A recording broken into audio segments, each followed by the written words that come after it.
ജില്ല എല്ലാ മാസവും ക്രമീകരിക്കുന്നതായ ഡോക്ടറോട് ചോദിക്കാം എന്നുള്ളതായ പ്രോഗ്രാമാണ് ഇപ്പോൾ നമ്മൾ തുടങ്ങിയിരിക്കുന്നത്. ഇന്നത്തെ മീറ്റിംഗിൽ കടന്നു വന്ന ഏവരെയും ഒറ്റ വാക്കിൽ സ്വാഗതം ചെയ്യുന്നു. പ്രത്യേകിച്ച് ഇപ്പോൾ ഇന്ന് ഈ മീറ്റിംഗിൽ സംബന്ധിക്കുന്നതായ ഡോക്ടർ ബിനോയ് ജോർജ് ഡോക്ടർ, അതേപോലെ ലിംഫോ കുടുംബത്തിലെ എക്സിക്യൂട്ടീവ് മെമ്പേഴ്സായ ഇതിന്റെ ചെയർമാനായിരിക്കുന്നതായ മാത്യു ഫിലിപ്പ് സാർ, അതേപോലെ സെക്രട്ടറി, ട്രഷറർ, ജോയിന്റ് സെക്രട്ടറി, മറ്റ് വിവിധ ഇടങ്ങളിൽ നിന്ന് ജോയിൻ ചെയ്തിരിക്കുന്നതായ ലിംഫോ കുടുംബത്തിലെ പ്രിയ അംഗങ്ങളെ, ഇന്ന് എന്തുകൊണ്ടും നമുക്ക് വളരെ സന്തോഷകരമായ ദിനമാണ്. കാരണം നമുക്ക് ഒത്തിരി സംശയങ്ങളൊക്കെ ഈ നാളുകളിൽ ട്രാൻസ്പ്ലാന്റിന് ശേഷം ഉണ്ടായിട്ടുണ്ട്. അതിൽ പ്രധാനപ്പെട്ട ഒന്നാണ് നമ്മുടെ കിഡ്നി ലിവർ മാറ്റി വെച്ചത് മൂലം നഷ്ടപ്പെടുമോ എന്നുള്ളതായ ഒരു ചിന്ത. പലരുടെയും ക്രിയാറ്റിൻ കൂടുമ്പോൾ വളരെയധികം സന്ദേഹമാണ്. കഴിഞ്ഞ ഏതാനും ക്ലാസ്സുകളിൽ നമ്മൾ കേട്ടതുപോലെ നമുക്ക് കിഡ്നി രോഗങ്ങൾ ഉണ്ടാകുവാനുള്ള സാധ്യത ഉണ്ട് എന്നൊക്കെ കേട്ടപ്പോൾ പലർക്കും ടെൻഷനായി. ഞാനും ടെൻഷൻ കൂടുമ്പോൾ ഏറ്റവും അടുത്ത് വിളിക്കുന്നതായ ഡോക്ടറാണ് ഡോക്ടർ ബിനോയ്. വെല്ലൂർ CMC ഹോസ്പിറ്റലിൽ ശുശ്രൂഷ ചെയ്യുമ്പോഴാണ് ഡോക്ടറിനെ എനിക്ക് പരിചയപ്പെടുവാൻ ഇടയായിത്തീർന്നത്. എൻ്റെ ലിവർ ട്രാൻസ്പ്ലാന്റ് അവിടെയാണ് ചെയ്തത്. അങ്ങനെ ഇരിക്കുമ്പോഴാണ് എൻ്റെ ക്രിയാറ്റിൻ ലെവൽ വല്ലാതെ കൂടിയതായ ഒരു സാഹചര്യത്തിൽ എന്നെ ഡോക്ടർ ചികിത്സിക്കുവാനായിട്ട് വന്നത് ഞാൻ ഈ തരുണത്തിൽ ഓർക്കുകയാണ്. എന്നാൽ എനിക്കുള്ളൊരു സന്തോഷം, വളരെയധികം ക്രിയാറ്റിൻ ഇങ്ങനെ കൂടുന്നുവെങ്കിൽ ഡോക്ടർ ബിനോയ് എൻ്റെ അടുത്ത് വന്ന് തോളെ തട്ടിയിട്ട് അച്ഛാ സാരമില്ല, ഇതൊക്കെ ശരിയാകും എന്ന് പറഞ്ഞ് എന്നെ ധൈര്യപ്പെടുത്തിയത് ഞാൻ ഓർക്കുന്നു. ഞാൻ ഇന്ന് അതുകൊണ്ട് ഡോക്ടറിനെ ഇതിൽ ക്ഷണിച്ചപ്പോൾ വളരെ നാളുകൾക്ക് മുമ്പ് ഇങ്ങനെ ഒരു കാര്യം പറഞ്ഞുവെങ്കിലും വളരെ തിരക്കുള്ളതായ സമയമാണ് എങ്കിലും ഇതിനു വേണ്ടി വളരെയധികം സമയം കണ്ടെത്തി വളരെയധികം എനിക്ക് സന്തോഷമുണ്ട്. പ്രത്യേകിച്ച് ഞങ്ങളുടെ കുടുംബാംഗങ്ങളെല്ലാം ഡോക്ടറിന്റെ ക്ലാസ്സിന് വേണ്ടി ഇങ്ങനെ കാതോർത്തിരിക്കുകയാണ്.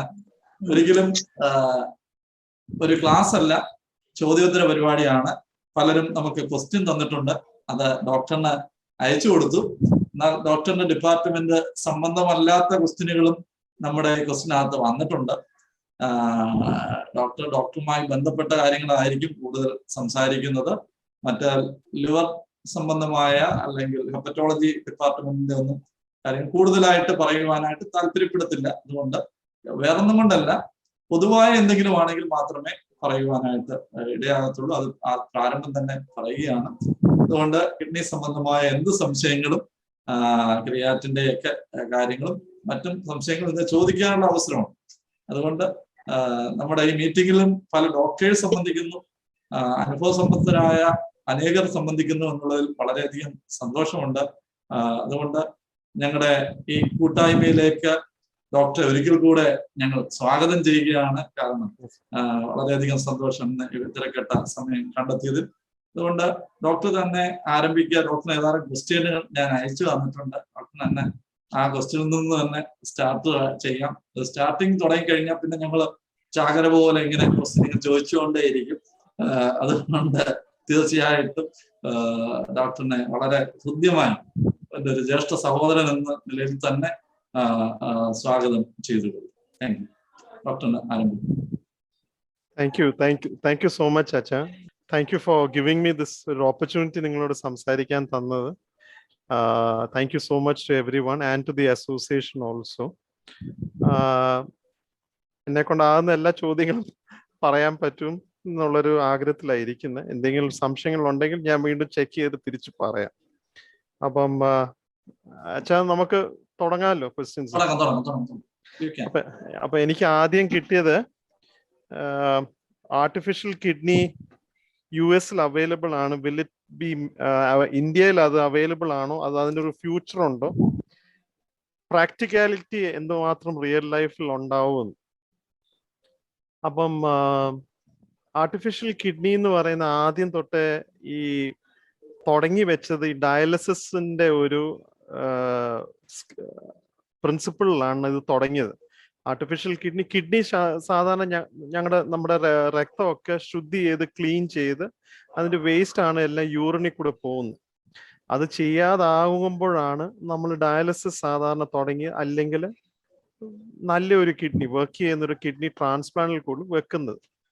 അപ്പം ഇത് റിസർച്ച് ആയിട്ട് ഇപ്പം നടക്കുന്നത് US നടക്കുന്നതെന്ന് പറയുന്നത്, ആദ്യ ഒരു തുടങ്ങിയത് അവരൊരു ചെറിയൊരു മെഷീൻ, ഒരു കോമ്പാക്റ്റ് ആയിട്ടുള്ള ഒരു മെഷീൻ വെച്ച് ഒരു വ്യക്തിയുടെ ശരീരത്തിലോട്ട് അത് കണക്ട് ചെയ്യുമായിരുന്നു. അതായത് കയ്യിൽ ഈ ഫിസ്റ്റുല എന്ന് പറയുന്ന ഒരു ചാനൽ പോലെ ഉണ്ടാക്കി എന്നിട്ട് അത് ചെയ്യാൻ. കാരണം മിക്കവാറുള്ളവർക്ക് അറിയാമായിരിക്കും, ഡയാലിസിസ് എന്ന് പറയുന്നത് 4 മണിക്കൂർ വ്യക്തി ഹോസ്പിറ്റലിൽ വരണം, ഒരു വലിയൊരു മെഷീനിലോട്ട് കണക്ട് ചെയ്ത് സൂചി ഇങ്ങനെ കുത്തി 4 മണിക്കൂർ കടന്നാണ് ചെയ്യുന്നത്. അപ്പൊ അതിന്റെ ഒരു ജീവിതവും അതിന്റെ ഒരു ക്വാളിറ്റി ഓഫ് ലൈഫ് കുറയ്ക്കാൻ വേണ്ടിയാണ് ഈ കൺസെപ്റ്റ് വന്നത്. ഇത് സിസ്റ്റം എങ്ങനെയാണ് നമ്മൾ ചെറുതാക്കാൻ പറ്റുന്നത്. അപ്പം അതാണ് ആദ്യം തുടങ്ങിയത്. അത് കഴിഞ്ഞിട്ട് ഇപ്പം അത് വന്ന് തുടങ്ങി കഴിഞ്ഞപ്പം അതിന്റെ പ്രാക്ടിക്കാലിറ്റി, ഒരു വ്യക്തി ഒരു ചെറിയ മെഷീൻ എപ്പോഴും വേസ്റ്റിന്റെ അടിയിൽ വെക്കണം, അതിനൊരു ബാറ്ററി വേണം, അത് ഓടിക്കണം, അതിൻ്റെതായ ഉള്ള ഡിഫിക്കൽട്ടി പിന്നീട് മനസ്സിലായപ്പോഴാണ് നെക്സ്റ്റ് സ്റ്റെപ്പ് ആർട്ടിഫിഷ്യൽ കിഡ്നി ഒരു ചെറിയ നമ്മുടെ ഈ സിം കാർഡ് പോലെ, അല്ലെങ്കിൽ ഒരു ഐഫോണിന്റെ സൈസ് പോലെ സിം കാർഡ് പോലെ ചെറിയൊരു മോഡ്യൂളായിട്ട് ഒരു ചിപ്പ് പോലെ ആക്കിയിട്ട്. അപ്പം ഇപ്പം ചെയ്യുന്നതെന്ന് പറയുന്നത് അത് എന്തുവാന്ന് പറഞ്ഞാല് 2 പാർട്ടുണ്ട്. അതിന്റെ ആദ്യത്തെ പാർട്ട് രക്തം ശുദ്ധി ചെയ്യാനും, രണ്ടാമത്തെ പാർട്ട് ഒരു സാധാരണ നോർമൽ കിഡ്നി വർക്ക് ചെയ്യാൻ പറ്റുന്നുള്ള സെൽസ് ഒക്കെ ഇട്ട് ചെയ്യാൻ പറ്റുമെന്നുള്ള ഒരു കൺസെപ്റ്റിലാണ്. This is all റിസർച്ചിലാണ്.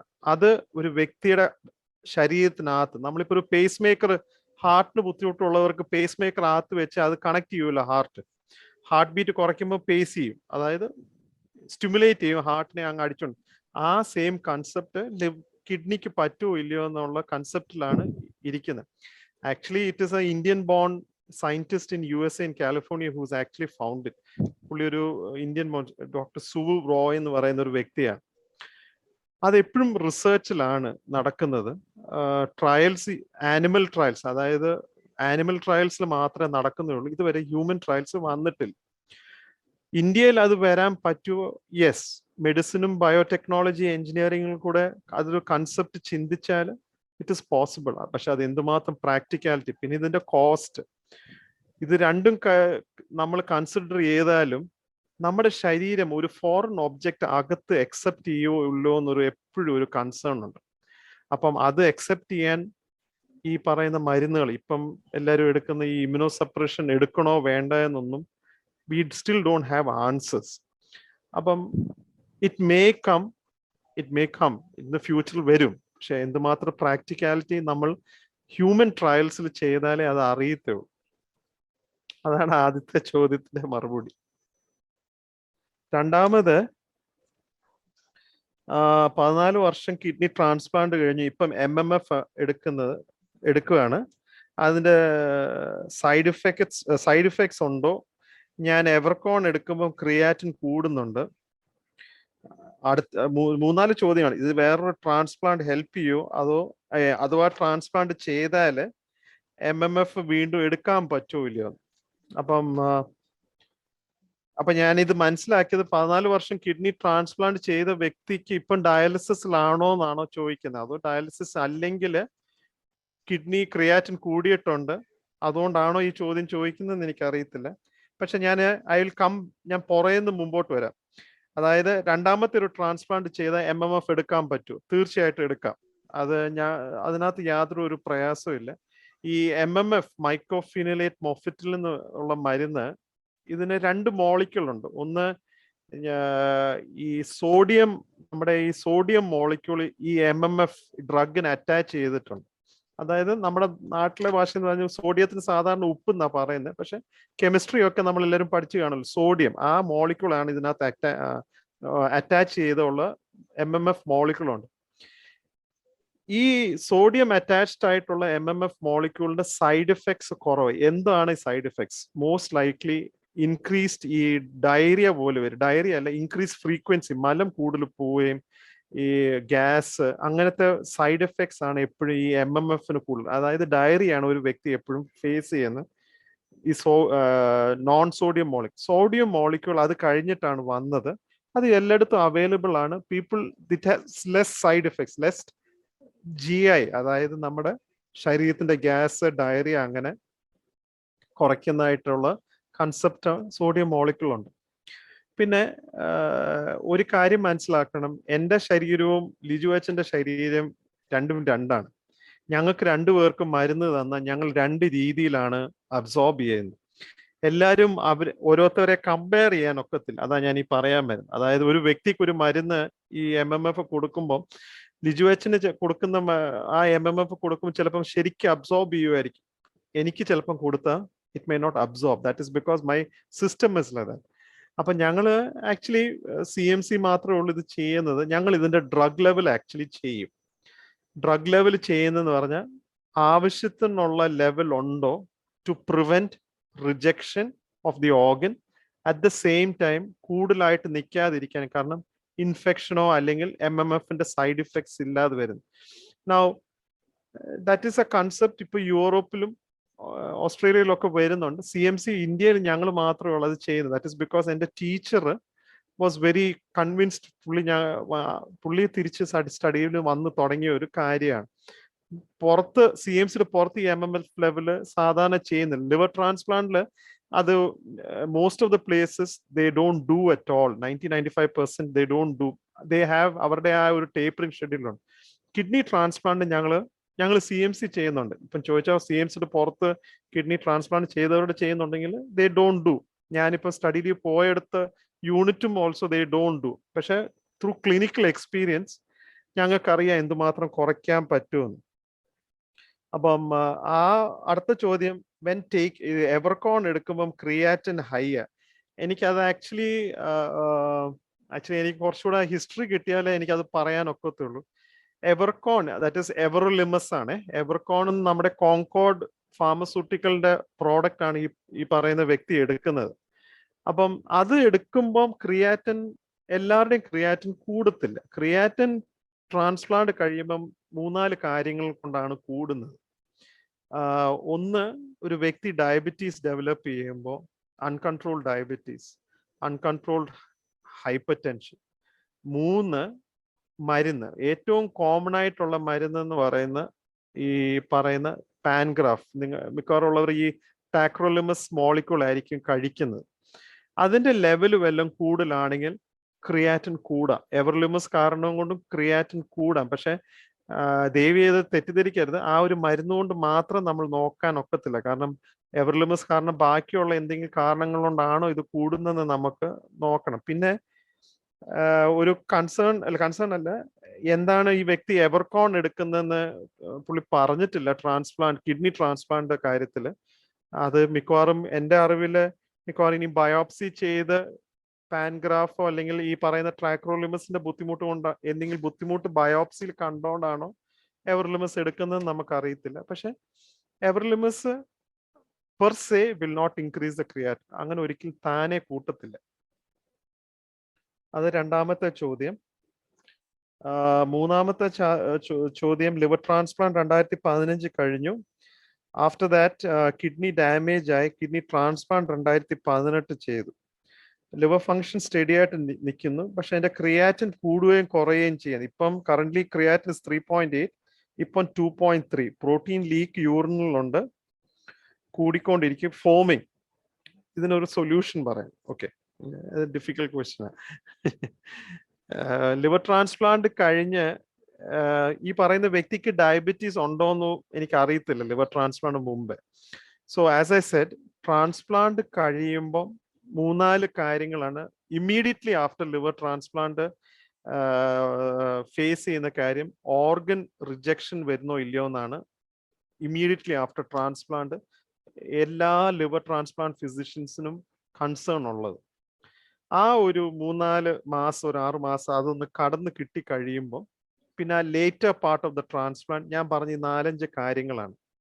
Uncontrolled diabetes, uncontrolled hyper tension, പിന്നെ ഈ പറയുന്ന മരുന്നുകളുടെ ലെവൽ എന്തെങ്കിലും വല്ലതും കൂടുതലാണെങ്കിൽ മാത്രമേ അറിയത്തുള്ളൂ. പ്രോട്ടീൻ ലീക്കേജ് വരുന്നത് സാധാരണ ഡയബറ്റീസും പ്രഷറും അൺകൺട്രോൾ ആയിട്ട് ഇരിക്കുമ്പോൾ ഉള്ള വ്യക്തികൾക്ക് കാരണം കൊണ്ടാണ് സാധാരണ വരുന്നത്. ഇനിയും ഡയബറ്റീസ് ഈ വ്യക്തിക്ക് ഉണ്ടായിരുന്നുണ്ടോ എന്ന് എനിക്കൊരു സംശയമുണ്ട്. ആ ഡയബറ്റീസ് കാരണം ലിവർ ആണോ ഡാമേജ് ചെയ്തതെന്ന് നമുക്ക് അറിയത്തില്ല. ട്രാൻസ്പ്ലാന്റ് മുമ്പേ പുള്ളിക്ക് പ്രോട്ടീൻ ലീക്കേജ് ഉണ്ടോ എന്നും പോലും എനിക്ക് അറിയത്തില്ല. ലിവർ ട്രാൻസ്പ്ലാന്റ് മുമ്പേ പുള്ളിയുടെ കിഡ്നിയുടെ ഫങ്ഷൻ നോർമൽ ആയിരുന്നോ അത് അബ്നോർമൽ ആണോ എന്ന് അറിയത്തില്ല. എന്തിനാ ഞാൻ ഈ ചോദ്യങ്ങൾ ചോദിക്കുന്നതെന്ന് വെച്ചാൽ, ട്രാൻസ്പ്ലാന്റ് മുമ്പ് തന്നെ പ്രോട്ടീൻ ലീക്കേജും ക്രിയാറ്റിൻ കൂടുതലാണെങ്കിൽ അതേ ലെവലിൽ തന്നെയാണോ ഇപ്പം നിൽക്കുന്നതാണെങ്കിൽ then there is no difference. പക്ഷെ ട്രാൻസ്പ്ലാന്റ് കഴിഞ്ഞിട്ട്, കിഡ്നിയുടെ ട്രാൻസ്പ്ലാന്റ് കഴിഞ്ഞിട്ട് ക്രിയാറ്റിൻ കൂടുതലാണെങ്കിൽ it is a different situation. അപ്പം യു ഹാവ് ടു, അത് സാധാരണ ഞങ്ങൾ ബയോപ്സി ചെയ്യും എന്താ കാരണം എന്ന് അറിയാൻ. ക്രിയാറ്റിൻ ട്രാൻസ്പ്ലാന്റ് കഴിഞ്ഞിട്ട് നോർമലായ ഒരു വ്യക്തിയുടെ ക്രിയാറ്റിൻ കൂടിയിട്ടുണ്ടെങ്കിൽ ഞങ്ങൾ 2-3 കാരണങ്ങൾ ചെയ്യും. മരുന്നിന്റെ എഫക്റ്റ് കൊണ്ടാണോ, ഡയബറ്റീസ് കാരണം കൊണ്ടാണോ, പ്രഷർ കൊണ്ടാണോ, അതോ റിജക്ഷൻ കിഡ്നിക്ക് തന്നെ വരുന്നുണ്ടോ ഇല്ലയോ എന്ന് അറിയാൻ വേണ്ടിയാണ്. അപ്പം അതൊരു ഫിസിഷ്യൻ കാണുമ്പോഴേ അത് മനസ്സിലാക്കത്തേ ഉള്ളൂ. അപ്പം ബയോപ്സി ചെയ്തിട്ടുണ്ടോ ഇല്ലയോ എന്ന് അറിയത്തില്ല. ഈ foaming in the urine is because of പ്രോട്ടീൻ്റെ ലീക്കേജ് വരുന്നോണ്ടാണ്. നമ്മൾ ഈ ഫോമിങ് എന്ന് പറയുന്ന ഈ പതയാ, ബബിൾസ് അല്ല, പത ഇങ്ങനെ ഈ ഇടയ്ക്ക് നമ്മൾ പേപ്പറിനകത്ത് അല്ലെങ്കിൽ ടി വിക്കകത്ത് കണ്ടു കാണുമല്ലോ, യമുന റിവർ ഇങ്ങനെ പതച്ചിങ്ങനെ കിടക്കുന്നത്, അതാണ് ആ ഫോമിങ്ങിന് പറയുന്നത്. ദാറ്റ് ഇസ് ബിക്കോസ് പ്രോട്ടീൻ്റെ ലീക്കാണ്. പ്രോട്ടീൻ യൂറിനിൽ കൂടെ വരുമ്പം അത് വെള്ളത്തിന്റെ മേളിൽ നിന്ന് ഇതിങ്ങനെ പതച്ച് നിൽക്കും. ദാറ്റ് ഇസ് വൈ ഫ്ലഷ് ചെയ്താലും ഈ ഫോം പോകത്തില്ല. അതാണ് സാധാരണ എല്ലാവരും കാണുന്നത്. The solution, think you have to have a ഫിസിഷ്യനെ കണ്ട് പുള്ളി സാധാരണ കിഡ്നിയുടെ ബയോപ്സി ചെയ്ത് കാണുമെന്നാണ് എൻ്റെ വിശ്വാസം. 4-മത്തെ ചോദ്യം മിസ്റ്റർ രാജേന്ദ്ര പ്രസാദിൽ നിന്നായിരുന്നു. 8 മാസമായി ലിവർ ട്രാൻസ്പ്ലാന്റ് കഴിഞ്ഞിട്ട്.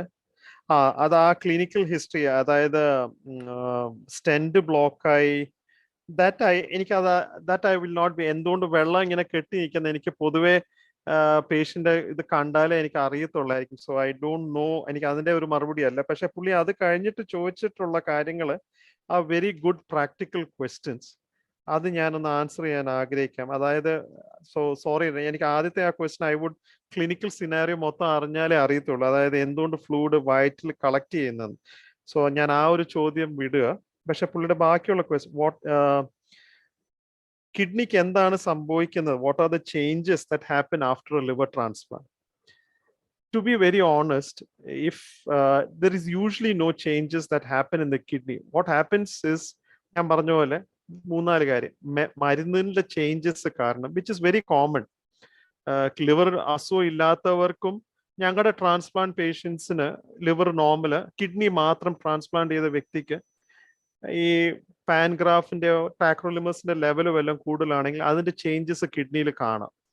അൺകൺട്രോൾഡ് ഡയബറ്റീസ് ആണെങ്കിലും ഇതുപോലെ തന്നെ കാണാം. So 3 things happen, either due to drugs, മരുന്നുകൾ കാരണം, which is less common. ഞങ്ങൾ because we check the level. ഇപ്പോഴും ഇവിടെയൊക്കെ പുറത്തൊക്കെ എല്ലാവരും ട്രാക്രോലിമസിന്റെ ലെവൽ ചെക്ക് ചെയ്യുന്നുണ്ട്. അപ്പൊ ആ ഒരു കറക്റ്റ് ഒരു ലെവൽ അവർ മെയിൻറ്റെയിൻ ചെയ്യുമ്പം സാധാരണ ദീസ് ചേഞ്ചസ് ഡോണ്ട് ഹാപ്പൻ. പിന്നെ ഡയബറ്റീസും ഹൈപ്പർ ടെൻഷനും ആണ് കൂടുതൽ ചേഞ്ചസ് വരുന്നത്. പിന്നെ ലിവറിന് തകരാറ് കൂടുമ്പം it can effect the kidney. Liver കിഡ്നിയുടെ അത് ഞങ്ങളുടെ അറിവിൽ ഒരു സിൻഡ്രോമാണ്. അപ്പം ലിവറിന്റെ ആ ഒരു പ്രയാസം കാരണം കിഡ്നിയിലും അത് ബാധിക്കാം. For that you have to have they go in for the liver transplant. പിന്നെ 2-മത്തെ ചോദ്യം, ലിവറും കിഡ്നിയും രണ്ടും കൂടെ മാനിഫെസ്റ്റ് ചെയ്യോ? Yes, the answer to that is yes, very yes. ചില അസുഖങ്ങളുണ്ട്, പ്രത്യേകിച്ച് ഈ ഓക്സലേറ്റ്, നിങ്ങൾ ചിലപ്പോൾ അത് അറിഞ്ഞു കാണുമായിരിക്കും. ഈ ഓക്സലോസിസ് എന്ന് പറയുന്നത് നമ്മുടെ ഈ കാൽഷ്യം പോലൊരു മോളിക്യൂളാണ്. ലിവറിനകത്താണ് ഈ എൻസൈം ഇത് ഉണ്ടാകുന്നത്. നമ്മൾ ഭക്ഷണം മിക്കവാറും ഈ ഓക്സലേറ്റ്സ് ഒക്കെ വരുന്ന ഈ ചോക്ലേറ്റിൽ നിന്നൊക്കെ കഴിക്കുന്നത്, ചോക്ലേറ്റ്സ് അങ്ങനത്തെ കാര്യങ്ങളൊക്കെ ഓക്സലേറ്റ്സ് കൂടും. ആ ഓക്സലേറ്റ് ശരീരത്തിൽ ബ്രേക്ക് ഡൗൺ ചെയ്യുന്നത് ഈ ലിവറിൽ നിന്ന് പ്രൊഡ്യൂസ് ചെയ്യുന്ന ഒരു സാധനമാണ്. അപ്പം ആ പറയുന്ന സാധനം ഡെഫിഷ്യന്റ് ആണെങ്കിൽ, ലിവറിനകത്ത് അത് ഡെഫിഷ്യന്റ് ആണെങ്കിൽ സംഭവിക്കുന്നതെന്ന് പറയുന്നത് ഈ ഓക്സലേറ്റ് എല്ലാം ചെന്ന് ഈ കിഡ്നിക്കകത്തോട്ട്, കാരണം ഓക്സലേറ്റ് വാട്ടർ സോളിബിൾ, കിഡ്നിക്കകത്തുനിന്നും കൂടാണ് ഇത് ഇറങ്ങേണ്ടത്. ഒരുപാട് പ്രൊഡക്ഷൻ വന്ന് ഇത് ഇറക്കാൻ പറ്റാതാവുമ്പം ഇത് ചെന്ന് കിഡ്നിയിലോട്ട് ചെന്ന് ഇതങ്ങ് അടഞ്ഞ് കിഡ്നിയെ അങ്ങ് ഡിസ്ട്രോയ് ചെയ്യുകയാണ്. അപ്പം യൂഷ്വലി ഈ ആൾക്കാരെല്ലാം ഈ ഒരു stone formation in the kidney, കല്ല് പാസ് ചെയ്യുക ചെറുപ്രായത്തിൽ, usually we see it at children's paediatric group, very less common in the adult group. കാരണം മിക്കവാറും ഇതെല്ലാം ചെറു പിള്ളേർക്കാണ് ഇത് വരുന്നത്. ഇവരെല്ലാം കല്ല് പാസ് ചെയ്ത് കല്ലിൽ സ്റ്റോൺസ് വരുമ്പം ആണ് ഇവർ ഞങ്ങളുടെ അടുത്ത് വരുന്നത്. എന്നിട്ട് ഞങ്ങൾ ഇത് ഇവാലുവേറ്റ് ചെയ്യുമ്പം വി ഓൾവേസ് ചെക്ക് ഇത് ഓക്സലേറ്റ് കാരണം കൊണ്ടാണോ. കാരണം ഒരു വ്യക്തി ഈ ഓക്സലേറ്റ് കാരണം കിഡ്നി നശിച്ചു പോയി അവരെ സ്ട്രേറ്റ് അവേ ട്രാൻസ്പ്ലാന്റ് ചെയ്താൽ അവരുടെ കിഡ്നി വേഗം അടിച്ചു പോകും. കാരണം പിന്നെയും ഈ ഭക്ഷണം കഴിക്കുമ്പോൾ we have not tackled the source, അതായത് ലിവർ നമ്മൾ ടാക്കിൾ ചെയ്തിട്ടില്ല. കാരണം ലിവറിന് ഈ എൻസൈം ഇല്ല. അപ്പം ഒരു ആ കുഞ്ഞ് ട്രാൻസ്പ്ലാന്റ് കഴിഞ്ഞ് വീണ്ടും ഈ ഓക്സലേറ്റ് ലേഡൻ സ്റ്റഫ് കഴിച്ചാൽ കിഡ്നി പിന്നെ അടിച്ചു പോകും. So those kind of patients അവരുടെ ലിവറും കിഡ്നിയും കൂടെ ഒരുമിച്ചാണ് ട്രാൻസ്പ്ലാന്റ് ചെയ്യുന്നത്. ഇല്ലെങ്കിൽ ഞങ്ങൾ ഇവിടെ സാധാരണ ചെയ്യുന്നത് we tell them transplant the liver, that is the main source. കാരണം ലിവർ ട്രാൻസ്പ്ലാന്റ് ചെയ്ത് സെറ്റിൽ ചെയ്ത് കഴിയുമ്പം the child has to go for a child or the adult goes in for the kidney transplant the next stage. അതാണ് ഏറ്റവും one of the most common things ഞങ്ങൾ clinical practice കാണുന്നത്. രണ്ടാമത്തേത് ലിവറും കിഡ്നിയും ബാധിക്കുന്നത് നമ്മുടെ മിക്കവാറും ഉള്ളത് ഈ ഹെപ്പറ്റൈറ്റിസ് റിലേറ്റഡ് പ്രോബ്ലംസ് ആണ്. അതായത് hepatitis C is the most common, which can affect the liver and the kidney at the same time. Hepatitis B also is very Bയും Cയും is very common to cause liver and kidney at the same time. That is one of the ആ ഒരു കാലം കഴിഞ്ഞു where മദ്യം, alcohol was the most common cause for liver problem. ഇപ്പൊ ഒരു concept ഉണ്ട്, ഈ non alcoholic fatty liver disease. എല്ലാവരും ശ്രദ്ധിക്കേണ്ട ഒരു കാര്യങ്ങളാണ്. That is something what was not identified early part, പക്ഷെ ഇപ്പൊ വളരെ കോമൺ ആണ്.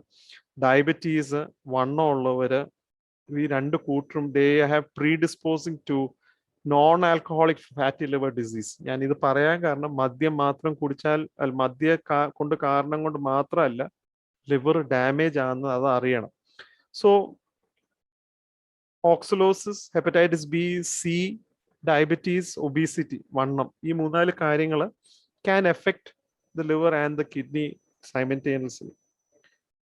വാട്ട് ഓൾ ലിവർ ട്രാൻസ്പ്ലാന്റ് കഴിഞ്ഞാൽ എന്തൊക്കെയാണ് ശ്രദ്ധിക്കേണ്ടത്? ഓക്കെ, അത് most of the time the liver physician പറഞ്ഞു കാണും. നിങ്ങളുടെ ആ ഒരു അക്യൂട്ട് ഫേസ്, അതായത് ആ ഒരു കിഡ്നിയെക്കാട്ടിലും recovery phase, kidney transplant is much faster than liver transplant. അതെനിക്കറിയാം, അത് ഞങ്ങൾ കണ്ടിട്ടുണ്ട്. It is not the surgery itself ഒരു മണിക്കൂറുകളോടെ നടക്കുന്ന ഒരു കാര്യമാണ്. ആ ഒരു അക്യൂട്ട് ഫേസ് കഴിയുമ്പം there are few things ഞങ്ങളുടെ പേഷ്യൻസ്, കിഡ്നി ട്രാൻസ്പ്ലാന്റ് പേഷ്യൻസിനോടും ലിവർ ട്രാൻസ്പ്ലാന്റ് പേഷ്യൻസ് ഞങ്ങൾ പൊതുവെ പറയുന്ന ഒരു കാര്യമാണ് ഫ്യൂ തിങ്സ്. ഒന്ന്, നമ്മുടെ ഹൈജീൻ നോക്കണം. ഞാൻ ഈ ഹൈജീൻ നോക്കുന്നതെന്ന് പറയുന്നത് അടച്ചുപൂട്ടി മുറിക്കാതിരിക്കണം എന്നല്ല പറയുന്നത്. You should take care of your self. കാരണം നിങ്ങൾ മരുന്നുകൾ കഴിക്കുമ്പോൾ യു ആർ പ്രോൺ, ഇൻഫെക്ഷൻ കിട്ടാൻ ചാൻസ് ആണ്. അതുകൊണ്ട് ഞാൻ ആരെയും കാണത്തില്ല, മിണ്ടത്തില്ല, കല്യാണത്തിന് പോകത്തില്ല, അങ്ങനൊന്നും ചെയ്യരുത്. നിങ്ങളുടെ ആദ്യത്തെ ആ 3 to 6 months you have to be very careful. അത് കഴിഞ്ഞിട്ട് എൻ്റെ ഭാഷയിൽ it's a modification of lifestyle that you should do. നിങ്ങൾക്ക് എല്ലായിടത്തും പോവാം. ഇപ്പൊ കോവിഡിന്റെ കാലം ആയതുകൊണ്ട് ഇപ്പൊ എല്ലാവരും മാസ്ക് ഇട്ട് നടക്കുന്നുണ്ട്. ഇപ്പൊ അതും ആരും ഇടുന്ന പോലും ഇല്ല, ഇല്ലാതാണ് ഇപ്പം മിക്കവാറുള്ള ആൾക്കാരും ട്രാൻസ്പ്ലാന്റ് പേഷ്യൻസ് നടക്കുന്നത്. പക്ഷെ യു ഷുഡ് ബി കെയർഫുൾ. നിങ്ങൾ ഇൻഫെക്ഷൻ പ്രോൺ. അപ്പം ക്രൗഡഡ് ആയുള്ള സ്ഥലങ്ങളൊക്കെ പോവരുത്. അത് പ്രത്യേകിച്ച് ഇപ്പം ഞങ്ങളുടെ വെല്ലൂരാണെങ്കിൽ ഗാന്ധി റോഡ് എന്ന് പറയുന്ന ഒരു സ്ഥലമാണ്, ഒരു മാർക്കറ്റ് പോലുള്ള സ്ഥലമാണ്. അത് ആർക്ക് അവിടെ എന്തോ കയറിയാലും എനിബഡി ക്യാൻ ഗെറ്റ് എനിത്തിങ്. പിന്നെ ഞങ്ങളൊക്കെ അങ്ങ് ഇമ്മ്യൂൺ ആയതുകൊണ്ട് ഒരു പ്രയാസവും ഇല്ല. അങ്ങനത്തെ ക്രൗഡഡ് പ്ലേസസിൽ പോവാതിരിക്കുകയും കൺസ്ട്രക്ഷൻ സൈറ്റ്സ് നിങ്ങൾ പോവരുത്. കൺസ്ട്രക്ഷൻ സൈറ്റ്സ് എന്താ, ഈ സിമെന്റിന്റെ പൊടി കണ്ടെയ്ൻസ് ഈ ഫംഗസിന്റെ ഒരുപാട് പാർട്ടിക്കിൾസ് ഉണ്ട് ഒന്നത്. പിന്നെ നമ്മുടെ മൂന്നാമത്തെ ഈ ഈ വീട്ടിലൊക്കെ ഈ പ്രാക്കളൊക്കെ ഉള്ള അവരുടെ ആ ഫീക്കൽ മെറ്റീരിയൽ ഒക്കെ അതിനകത്തെല്ലാം ഈ ഉണങ്ങി കിടക്കുന്ന കോഴി കഷ്ടവും പ്രാക്കളുടെ ഒക്കെ they all contain lot of fungus. ഈ ഫംഗസിന്റെ എന്ന് പറഞ്ഞാല് ഇത് ഉണങ്ങി കഴിയുമ്പം കാറ്റടിച്ച ഇറ്റ് ക്യാൻ ഗോ, ഇതിങ്ങനെ പറക്കാം. അപ്പം നമ്മളൊക്കെ we are exposed to it. പക്ഷെ നിങ്ങളുടെ ഇമ്മ്യൂൺ സിസ്റ്റം കുറവായതുകൊണ്ട് you are prone to develop fungal infections. So that is one thing. Your hygiene, avoid crowding places. പിന്നെ കഴിക്കുന്ന ഭക്ഷണ രീതി, it's very simple. You need to control your sugars. എല്ലാം വാരി വരിച്ച് തിന്നാൻ ഒക്കത്തില്ല. അത് ട്രാൻസ്പ്ലാന്റിന് മുമ്പേയും പറ്റത്തില്ലെന്നാണ് ഞാൻ ഇപ്പോഴും പറയുന്നത്. ട്രാൻസ്പ്ലാന്റ് കഴിഞ്ഞാലും ആ കിട്ടുന്ന ഒരു ഫ്രീഡം ഉണ്ട്. അത് ദാറ്റ് ഇസ് ക്വൈറ്റ് അണ്ടർസ്റ്റാൻഡബിൾ. പക്ഷെ ഹാബിറ്റ് വിത്ത് എ മോഡറേഷൻ, ഒരു മോഡറേഷൻ വേണം നമ്മൾ എന്തും കഴിക്കുന്നത്. പ്രോട്ടീൻ റിച്ച് ഫുഡാണ് ലിവർ ട്രാൻസ്പ്ലാന്റ് പേഷ്യൻസിന് ഞങ്ങൾ എപ്പോഴും എല്ലാവരും പറയുന്നത് കഴിക്കാൻ. Protein rich food U can take. I don't see any restriction in fruits in liver transplant patients. രണ്ടേ ഫ്രൂട്ടിന്റെ കാര്യം ഞാൻ ഇവിടെ പറയത്തുള്ളൂ. അത് ഞാൻ ഞങ്ങളുടെ കിഡ്നി ട്രാൻസ്പ്ലാന്റ് പേഷ്യൻസിന് പറയും. നമ്മുടെ ഒരു ഗ്രേപ്പ് ഫ്രൂട്ട് മുന്തിരിങ്ങ അല്ല, പോമോഗ്രാനറ്റ് എടുക്കാൻ പാടില്ല. കാരണം പോമോഗ്രാനറ്റും പിന്നെ ഈ പറയുന്ന മധുര നാരങ്ങ, അതായത് അത് അകത്ത് നല്ല ചുമപ്പായിരിക്കും. കമ്പിളി നാരങ്ങ അല്ല, ഗ്രേപ്പ് ഫ്രൂട്ട്, മുന്തിരിങ്ങ അല്ല കേട്ടോ. അത് നമ്മുടെ ഗൂഗിൾ അപ്പച്ചനോടൊന്ന് ചോദിച്ചാൽ പുള്ളി ഇമേജ് ഒക്കെ ആയിട്ട് ഇങ്ങനെ കാണിച്ചു തരും മലയാളത്തിൽ. അപ്പം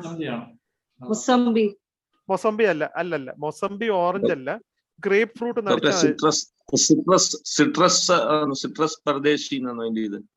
സിട്രസ് ഫ്രൂട്ട്സ് വരുന്നതാ. അതിപ്പോ അങ്ങോട്ട് ഗൂഗിളിൽ അടിച്ചാൽ കാണാം. അത് നമ്മുടെ നാട്ടിൽ കിട്ടുന്ന നാട്ടില് മാതള നാരങ്ങ നമ്മുടെ പോമോഗ്രാനറ്റ്. ഇല്ല, ഞാവലല്ല, ചെറിയ അതെ അതെ അതെ ആ പറഞ്ഞ വാക്കാ. ഇതിന്റെ കാരണം എന്താന്ന് ഞാൻ പറയാം. പോമോഗ്രാനറ്റും ഈ ഗ്രേപ്പ് ഫ്രൂട്ടിന്റെ ജ്യൂസ് കുടിക്കുമ്പം എപ്പോഴും ശ്രദ്ധിക്കണം, നിങ്ങൾ എല്ലാവരും ഒരു കോമൺ ഡ്രഗ്, ഈവൻ എന്റെ കിഡ്നി പേഷ്യൻസ് കഴിക്കുന്നുണ്ട്, പാൻഗ്രാഫ്, ഈ ടാക്രോലിമസ്. സോറി, ഞാൻ എന്തിനാ ഈ ടാക്രോലിമസ് എന്ന് പറയുന്നത്? നിങ്ങൾ എപ്പോഴും ഈ കമ്പനിയുടെ ആ ഡ്രഗ് പേര് എവർകോൺ അങ്ങനെയൊക്കെ, ഇറ്റ്സ് ഓൾ ഫാർമസ്യൂട്ടിക്കൽ നെയിം. അതിന്റെ കണ്ടന്റ് എന്ന് പറയുന്നത്, എവർകോണിന്റെ കണ്ടന്റ് ഇസ് എവറോലിമസ്. നിങ്ങളിപ്പം കഴിക്കുന്ന മരുന്ന്, ഇപ്പം ലിജു അച്ഛൻ കഴിക്കുന്നതൊക്കെ പാൻഗ്രാഫ് ആയിരിക്കുമല്ലോ, അല്ലേ അച്ഛാ? ആ പാൻഗ്രാഫിന്റെ കണ്ടന്റ് എന്ന് പറയുന്നത് ടാക്രോലിമസ്. നൗ ഈ പോമോഗ്രാനറ്റ് ജ്യൂസും ഈ പറയുന്ന നാരങ്ങയുടെ ജ്യൂസ് കുടിക്കുമ്പം വാട്ട് ഹാപ്പൻസ് ഇസ്, നിങ്ങളുടെ ഈ ടാക്രോലിമസ് ലെവലും ഒരുപാട് കുറയും. It is a food interaction with a drug. It prevents the absorption. അപ്പൊ നിങ്ങൾ ഈ ഡ്രഗ് ലെവൽ പോയി ചെക്ക് ചെയ്യുമ്പം ഫോൾസ്ലി ലോ ആയിരിക്കും, മരുന്ന് കൂട്ടും. സോ എപ്പോഴും ശ്രദ്ധിക്കണം, ഈ രണ്ട് fruits you should avoid per se. നിങ്ങൾ എടുക്കരുത്. കാരണം നിങ്ങൾ ഈ മരുന്ന് എടുക്കുന്ന കാരണം, പ്രത്യേകിച്ച് units or institutes where they are checking the drug level, ഇതിൽ give you a falsely low value. Food interaction ആണ്. അതാണ് ആ ഫ്രൂട്ട്സിൽ ഒരു കാര്യം ശ്രദ്ധിക്കേണ്ടത്. പിന്നെ മാങ്ങ, പഴം, ചക്ക അങ്ങനത്തെ കാര്യങ്ങളൊക്കെ ആണ് നാട്ടിലെല്ലാവർക്കും കിട്ടുന്നതും കഴിക്കാൻ ആഗ്രഹിക്കുന്നു. കഴിക്കണ്ടെന്ന് ഞാൻ പറയത്തില്ല, പക്ഷെ ഒരെണ്ണം വെച്ചൊക്കെ കഴിച്ചൊക്കെ നിർത്തുക. ഷുഗർ ഒക്കെ കൂട്ടും. നമ്മുടെ ഈ ബംബ്ലൂസ് നാരങ്ങ എന്ന് പറഞ്ഞിട്ട് ഒരു വലിയ നാരങ്ങ ഉണ്ടല്ലോ, അത് ഈ വർഗത്തിൽ പെടുവോ? ഇല്ല ഇല്ല ഇല്ല, ചെറു മധുര നാരങ്ങ അതിന്റെ ഇത് കിടക്കുന്നത്. അതെ അതെ അതെ ചെറു മധുര നാരങ്ങ, അതെ അതെ അതെ, അതുണ്ട്. That you should not take. ആൾക്കാർ തെറ്റിദ്ധരിക്കുന്ന സാധാരണ മുന്തിരിങ്ങ എന്ന് പറയുമ്പോൾ എല്ലാവരും ഈ നമ്മുടെ സാധാരണ ഉള്ള മുന്തിരിങ്ങ അങ്ങ് നിർത്തും. അതല്ല, that is not the thing. So you should be careful with that. പിന്നെ വേറൊരു മരുന്ന് നിങ്ങൾ എപ്പോഴും എല്ലാവരും കഴിക്കുന്നത് സ്റ്റിറോയിഡ്, പ്രെഡ്നിസോലോൺ. ഈ സ്റ്റിറോയിഡ് ഇല്ലാതെ ആർക്കും ജീവിക്കാൻ ഒക്കത്തില്ല. ഞങ്ങൾക്ക് സ്റ്റിറോയിഡ് എഴുതാതും പറ്റത്തുമില്ല. That is a problem. But it is a very good drug because it prevents the rejection. നിങ്ങളുടെ ഓർഗൻസ് ഒന്നും റിജക്ട് ചെയ്യാൻ, ലിവറും കിഡ്നിയും റിജക്ട് ചെയ്യാൻ സ്റ്റിറോയിഡ് എടുത്തേ പറ്റൂ.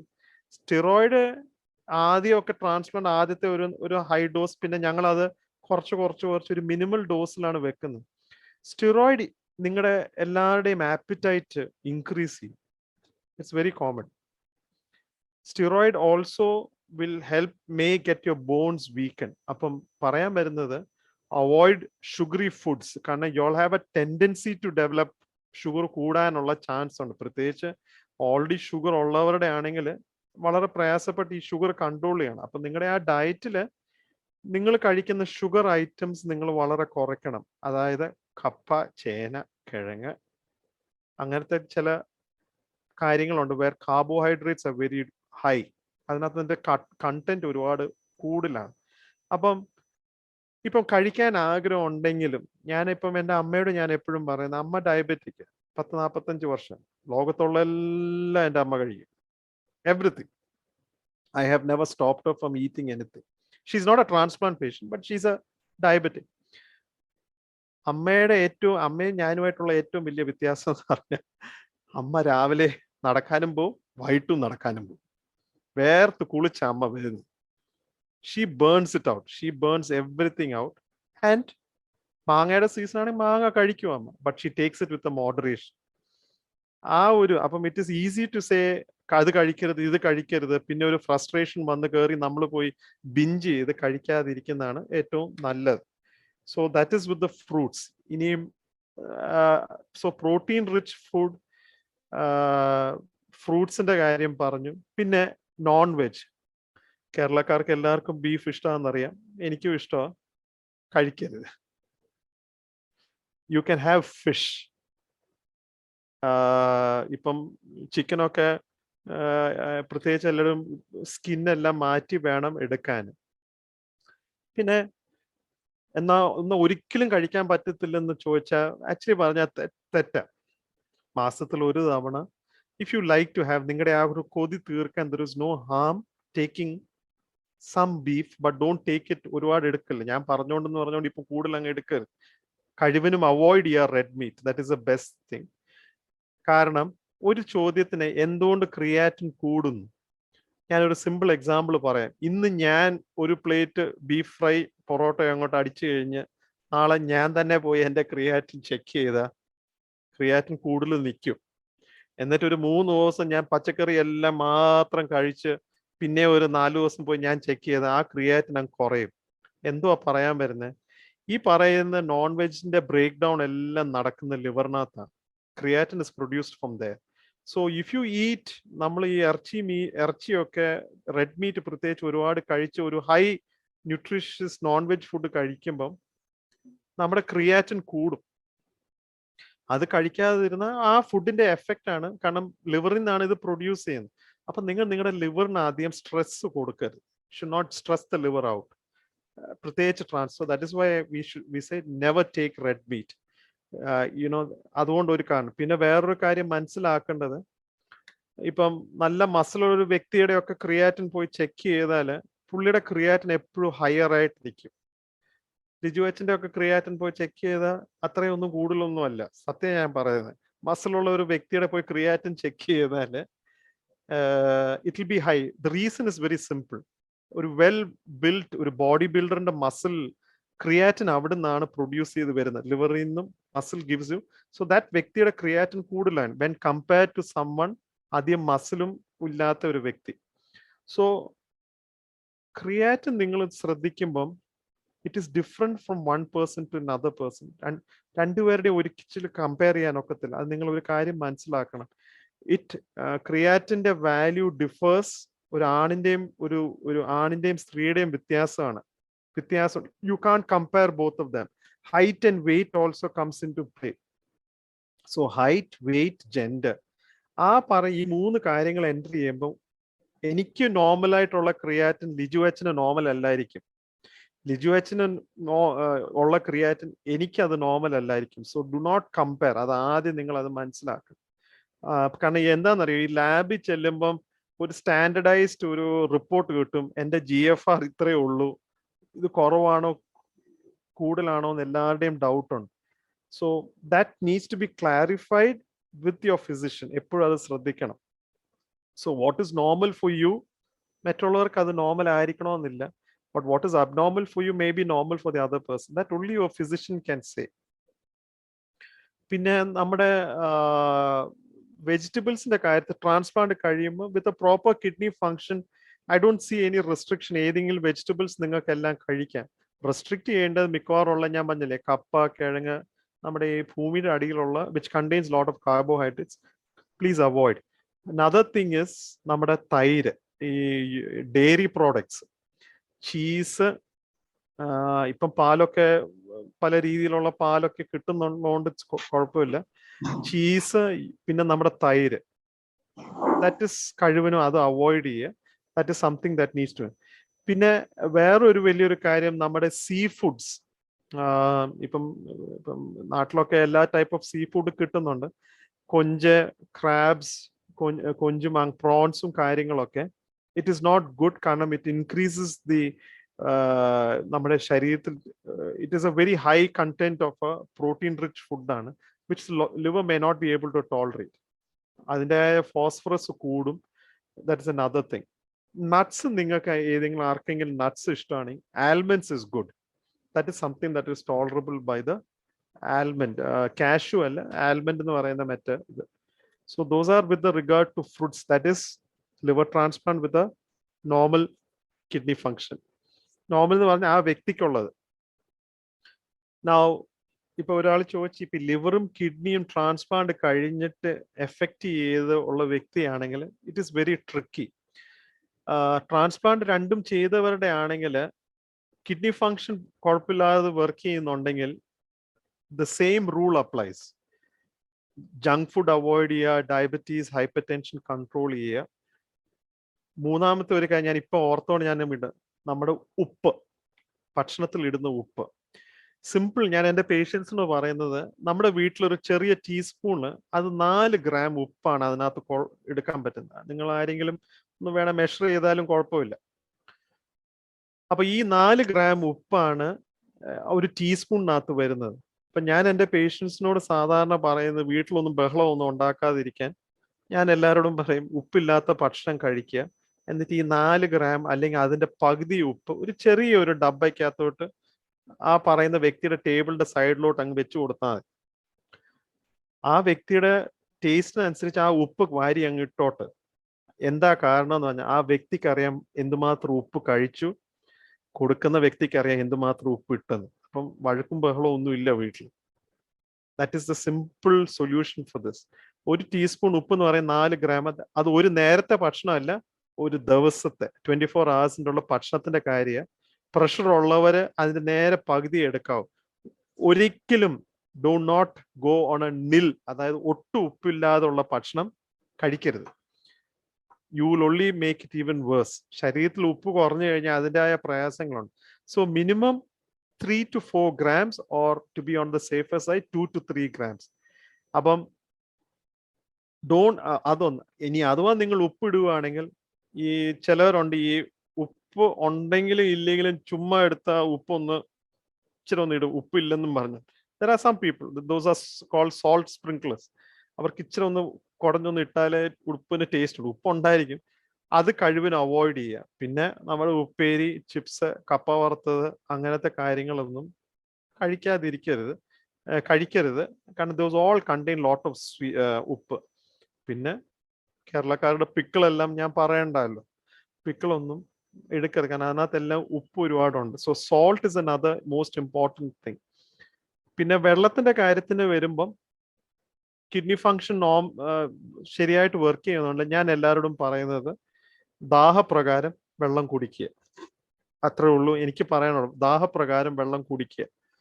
U don't have to. ഒരു കാര്യം, ഈ വെള്ളം കുടിക്കുന്ന കാര്യം ഇപ്പൊ എനിക്കറിയാം, ഒരുപാട് പേര് പറയുന്നുണ്ട്, രാവിലെ എണീച്ച് ഒരു 3 ലിറ്റർ വെള്ളം കുടിക്കുക, അതെല്ലാം ക്ലീൻ ചെയ്ത് ഫ്ലഷ് ചെയ്ത് പുറത്തങ്ങ് പോവും, ടോക്സിൻസ് എല്ലാം പോവും. It's A wrong concept. The simple reason is, ഈ പ്രായമാവുന്തോറും നമ്മൾ മനസ്സിലാക്കണം, നമ്മുടെ ഈ ബ്ലാഡറും ശരീരത്തിലെ ഓർഗൻസും പ്രായമാവുകയാണ്.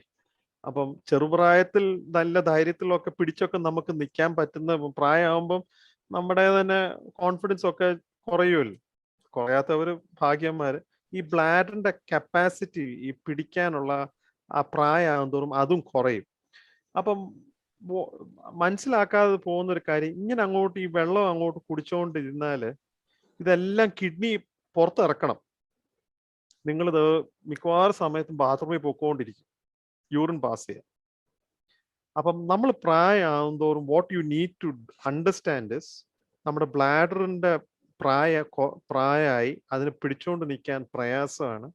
പ്രത്യേകിച്ച് പുരുഷന്മാർക്ക് പ്രോസ്റ്റേറ്റിന്റെയും പ്രായമാകുന്നതോറും ഈ പ്രോസ്റ്റേറ്റും കൂടെ കൂടുതലാവുമ്പം ഈ യൂറിൻ പോകാനുള്ള തടസ്സം കാരണം നമ്മളിങ്ങനെ വെള്ളം കുടിച്ച് ബ്ലാഡർ ഫില്ല് ചെയ്ത് എപ്പോഴും ഡ്രിബിൾ ചെയ്തുകൊണ്ടിരിക്കും, അല്ലെങ്കിൽ എപ്പോഴും യൂറിൻ പാസ് ചെയ്യാനുള്ള ഏർജ് കാണും. So what you should do is നിങ്ങളുടെ 75% ഫ്ലൂയിഡ് ഇൻടേക്ക് നിങ്ങൾ ഒരു ഉച്ചയ്ക്ക് 2 മണിക്ക് മുമ്പ് നിങ്ങൾ അങ്ങ് കുടിക്കാനുള്ളത് കുടിച്ചു തീർക്കണം. പിന്നെ 2 മണി കഴിയുമ്പം ഒരു ഉച്ച കഴിഞ്ഞിട്ട് ചായക്ക് കുടിക്കാനുള്ള 4 മണിക്ക് ചായക്കുള്ള കുടിക്കാനുള്ള tea and for your dinner ആ 25% മാത്രം വെച്ചാൽ മതി. കഴിവിന് ലേറ്റ് നൈറ്റ് ആയിട്ട് വെള്ളം കുടിക്കുക. So you are frequency to ഈ രാത്രി എണിച്ച് മൂത്രം ഒഴിക്കാനും പോവാനും ഒക്കെ പ്രയാസം. പ്രോസ്റ്റേറ്റിന് ബുദ്ധിമുട്ടുള്ളവരൊക്കെ ഞങ്ങൾ പഠിപ്പിക്കുന്ന ഒരു എക്സസൈസ് ഉണ്ട്, ഡബിൾ വോയിഡിങ്. 2 തവണ വോയിഡ് ചെയ്യാൻ. അതായത് നമ്മൾ യൂറിൻ പാസ് ചെയ്യാൻ തോന്നും, ബാത്റൂമിൽ പോവും, യൂറിൻ പാസ് ചെയ്യും. നമ്മൾ വിചാരിക്കും ബ്ലാഡർ എംറ്റി ചെയ്തിട്ടുണ്ടെന്ന്, മിക്കവാറും എംറ്റി ചെയ്ത് കാണത്തില്ല. സോ വാട്ട് യു ഷുഡ് നമ്മൾ എന്താ ചെയ്യേണ്ടതെന്ന് ചോദിച്ചാൽ യൂറിൻ അങ്ങോട്ട് പാസ് ചെയ്ത് just wait for 1 minute or few seconds and വീണ്ടും ട്രൈ ചെയ്യുക to pass urine. That's called double voiding. 2 തവണ യൂറിൻ പാസ് ചെയ്ത് ഇറങ്ങുക. അത്രയും ബുദ്ധിമുട്ട് വരുന്നുണ്ടെങ്കിൽ യൂറിൻ പാസ്, പ്രോസ്റ്റേറ്റ് മിക്കവാറും ഒക്കെ ചെക്ക് ചെയ്യുന്നത് എപ്പോഴും നല്ലതാണ്. അത ക്വസ്റ്റ്യൻ ചോദിക്കുന്ന പരിപ്പുകൾ. എനിക്ക് ഈ മൂങ് ദാൽ എന്തുവാന്ന് മലയാളത്തിൽ പറയാൻ അറിയത്തില്ല. ഈ മൂങ് ദാൽ നമുക്ക് കഴിക്കാം. നമ്മുടെ സൗത്ത് ഇന്ത്യൻ സൈഡിൽ, പ്രത്യേകിച്ച് കേരളത്തിൽ, പരിപ്പ് സാമ്പാറിനകത്തല്ലാതെ നമ്മൾ രസത്തിനകത്ത് പോലും പരിപ്പ് ഇടത്തില്ല. ഇവിടെ കർണാടകയിലാണ് പരിപ്പ് രസത്തിനകത്തൊക്കെ ഇട്ട് കഴിക്കുന്നത്. തമിഴ്നാട്ടിലും വലുതായിട്ടില്ല. തമിഴ്നാട്ടിൽ എപ്പോഴും പുളി രസമാണ്, ഞങ്ങൾ മല്ലിയിലയൊക്കെ ഇട്ടാണ് കഴിക്കുന്നത്. അതുകൊണ്ട് നമ്മുടെ മിക്കവാറും പരിപ്പ് വരുന്നത് നമ്മൾ മിക്കവാറും ഈ സാമ്പാർ കഴിക്കുമ്പോഴാണ്. അതുകൊണ്ട് ഞാൻ ഈ നമ്മുടെ നാട്ടിൽ നിന്ന് വരുന്നവരോടൊക്കെ ഏതായാലും നമ്മൾ ഈ സാമ്പാറിനകത്ത് ഇടുന്ന പരിപ്പും വളരെ കുറവാണ്. Unlike people who come from the north ഇന്ത്യയിലൊക്കെ ജീവിക്കുന്നവർക്ക് അവരുടെ സ്റ്റാൻഡേർഡ് സ്റ്റേപ്പിൾ ഡയറ്റ് ആണ് ഡാൾ. അപ്പം അത് അവരോട് ഞാൻ പറയുന്നത് what I tell them, dilute it. പരിപ്പിന്റെ ആ കണ്ടന്റ് കുറച്ചിട്ട് ഡൈല്യൂട്ട് ചെയ്ത് കഴിക്കാനാണ് സാധാരണ പറയാറുള്ളത്. അപ്പം ഞാൻ പറഞ്ഞില്ല. പിന്നെ പുള്ളിയുടെ 3ാമത്തെ ചോദ്യം എന്തൊക്കെയാ ശ്രദ്ധിക്കേണ്ട ലിവർ ട്രാൻസ്പ്ലാന്റ് കഴിഞ്ഞിട്ട്, ഞാൻ പറഞ്ഞല്ലോ വെള്ളം കുടിക്കുന്ന ഒരു വ്യക്തി ചോദിച്ചായിരുന്നു ബോർവെല്ലിന്റെ വെള്ളം കുടിക്കാൻ പറ്റുമോ. ഒരു കാര്യം മനസ്സിലായി, ഈ സിറ്റി താമസിക്കുന്നവരെല്ലാവരും മനസ്സിലാക്കേണ്ടതേ ഈ ടാങ്കറിൽ നിന്ന് അടിക്കുന്ന വെള്ളം എല്ലാം ബോർവെല്ലിൽ നിന്ന് എടുത്താ അടിക്കുന്നത് കേട്ടോ. എല്ലാം നിറച്ചിട്ടൊക്കെ കൊണ്ടുവരുന്നതാണ്. ഇപ്പൊ ഈ ചോദ്യത്തിന് ഒരു പ്രധാനപ്പെട്ട ഒരു കാര്യമുണ്ട്, അല്ലെങ്കിൽ പുള്ളിക്കാരത്തി അത് ചോദിക്കത്തില്ലെന്ന് എനിക്കറിയാം. നമ്മുടെ ഈ ബോർവെല്ലില്, പ്രത്യേകിച്ച് ഞങ്ങളുടെ തമിഴ്നാട്ടിലൊക്കെ ബോർവെല്ലിന്റെ വെള്ളം കുടിച്ച കണ്ടിട്ടൊന്നും അറിയാലോ. ഞാനിവിടെ ആദ്യം വന്നു കഴിഞ്ഞപ്പോൾ ഞാൻ ബോർവെല്ലിന്റെ വെള്ളം എടുത്താണ് തിളപ്പിച്ച് അരി ഉണ്ടാക്കിയത്. എൻ്റെ ചോറ് അങ്ങ് മഞ്ഞിച്ചിരിക്കുക. അപ്പൊ അത് കഴിഞ്ഞപ്പോഴാണ് പിന്നെ വെള്ളം വാങ്ങിച്ച് കുക്കിംഗ് പേർപ്പസിന് വെള്ളം ഉപയോഗിക്കുന്നത്. ഈ ചോദിച്ച വ്യക്തിയുടെ ഐ എം ക്വൈറ്റ് അപ്രീഷിയേറ്റ്, കാരണം എന്തെങ്കിലും അറിഞ്ഞുകൊണ്ടായിരിക്കും ഇത് ചോദിച്ചത്. ഈ ബോർവെല്ലില് എല്ലായിടത്തും ഈ ബോർവെല്ലിന്റെ ഇതിനകത്തിന്റെ സോളിഡിന്റെ ഒരു കണ്ടന്റ് ഉണ്ട്. അപ്പം ഇറ്റ് ഡിപ്പെൻസ് നമ്മൾ എവിടെ ചിലവരുടെയൊക്കെ അയൺ കണ്ടന്റ് ബോർവെല്ലിൽ കൂടുതലായിരിക്കും, ചിലവർക്കൊക്കെ കാൽസ്യം കൂടുതലായിരിക്കും ഈ ബോർവെല്ലിൽ. ഈ ബോർവെൽ ആക്ച്വലി ഈ മഴവെള്ളം താഴെ ചെന്ന് പാറയ്ക്കകത്ത് ചെന്ന് ഇതങ്ങ് ഇടുന്ന് കിടക്കുന്നുണ്ട്. അപ്പൊ ആ ഒരു സ്ഥലത്തിന്റെ സോളിഡ് സൊല്യൂട്ട്സ് എന്തുവാന്ന്, അതായത് അയൺ ആണോ കൂടുതൽ, കാൽഷ്യം ആണോ കൂടുതലെന്ന് ആദ്യം അത് മനസ്സിലാക്കണം.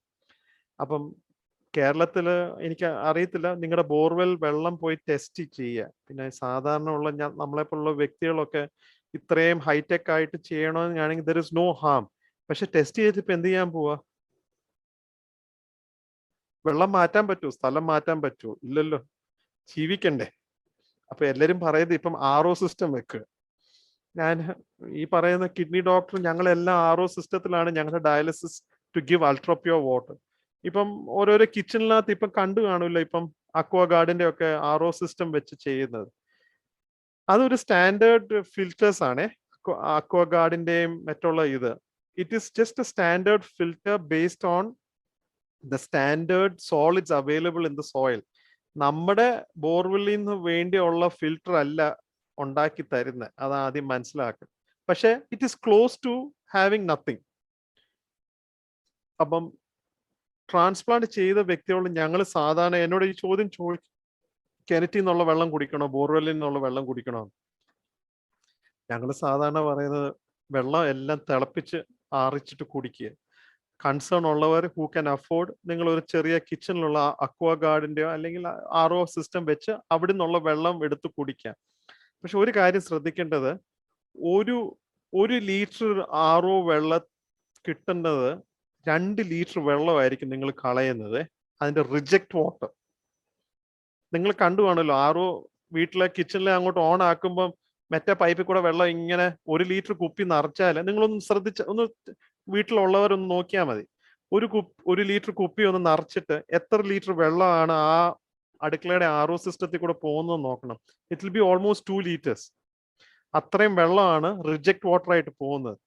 ഞങ്ങൾ ഇവിടെ വീട്ടിൽ ഞാൻ പറയുന്നത് ആ റിജക്ട് വാട്ടർ ഒന്നെങ്കിൽ നിങ്ങൾ ഒരു ചെറിയ ഒരു പാത്രത്തിനകത്തോട്ടോ അല്ലെങ്കിൽ നിങ്ങളുടെ കിച്ചന്റെ ആ എക്സോസ് ഫാനിന്റെ മുകളിലോട്ട് ഒരു ചെറിയൊരു ഈ സ്മോൾ പ്ലാസ്റ്റിക്കിന്റെ ഇത് വാങ്ങിക്കാൻ കിട്ടും. You collect the reject water, use it to wash your vegetables, പച്ചക്കറി കഴുകാനോ ഇറച്ചി കഴുകാനോ യൂട്ടൻസിൽസ് ഒക്കെ കഴുകുക. അപ്പൊ നിങ്ങളുടെ വെള്ളത്തിന്റെ കൺസപ്ഷൻ ഒരുപാട് നിങ്ങൾക്ക് കുറയ്ക്കാൻ പറ്റും. Those are having this RO system.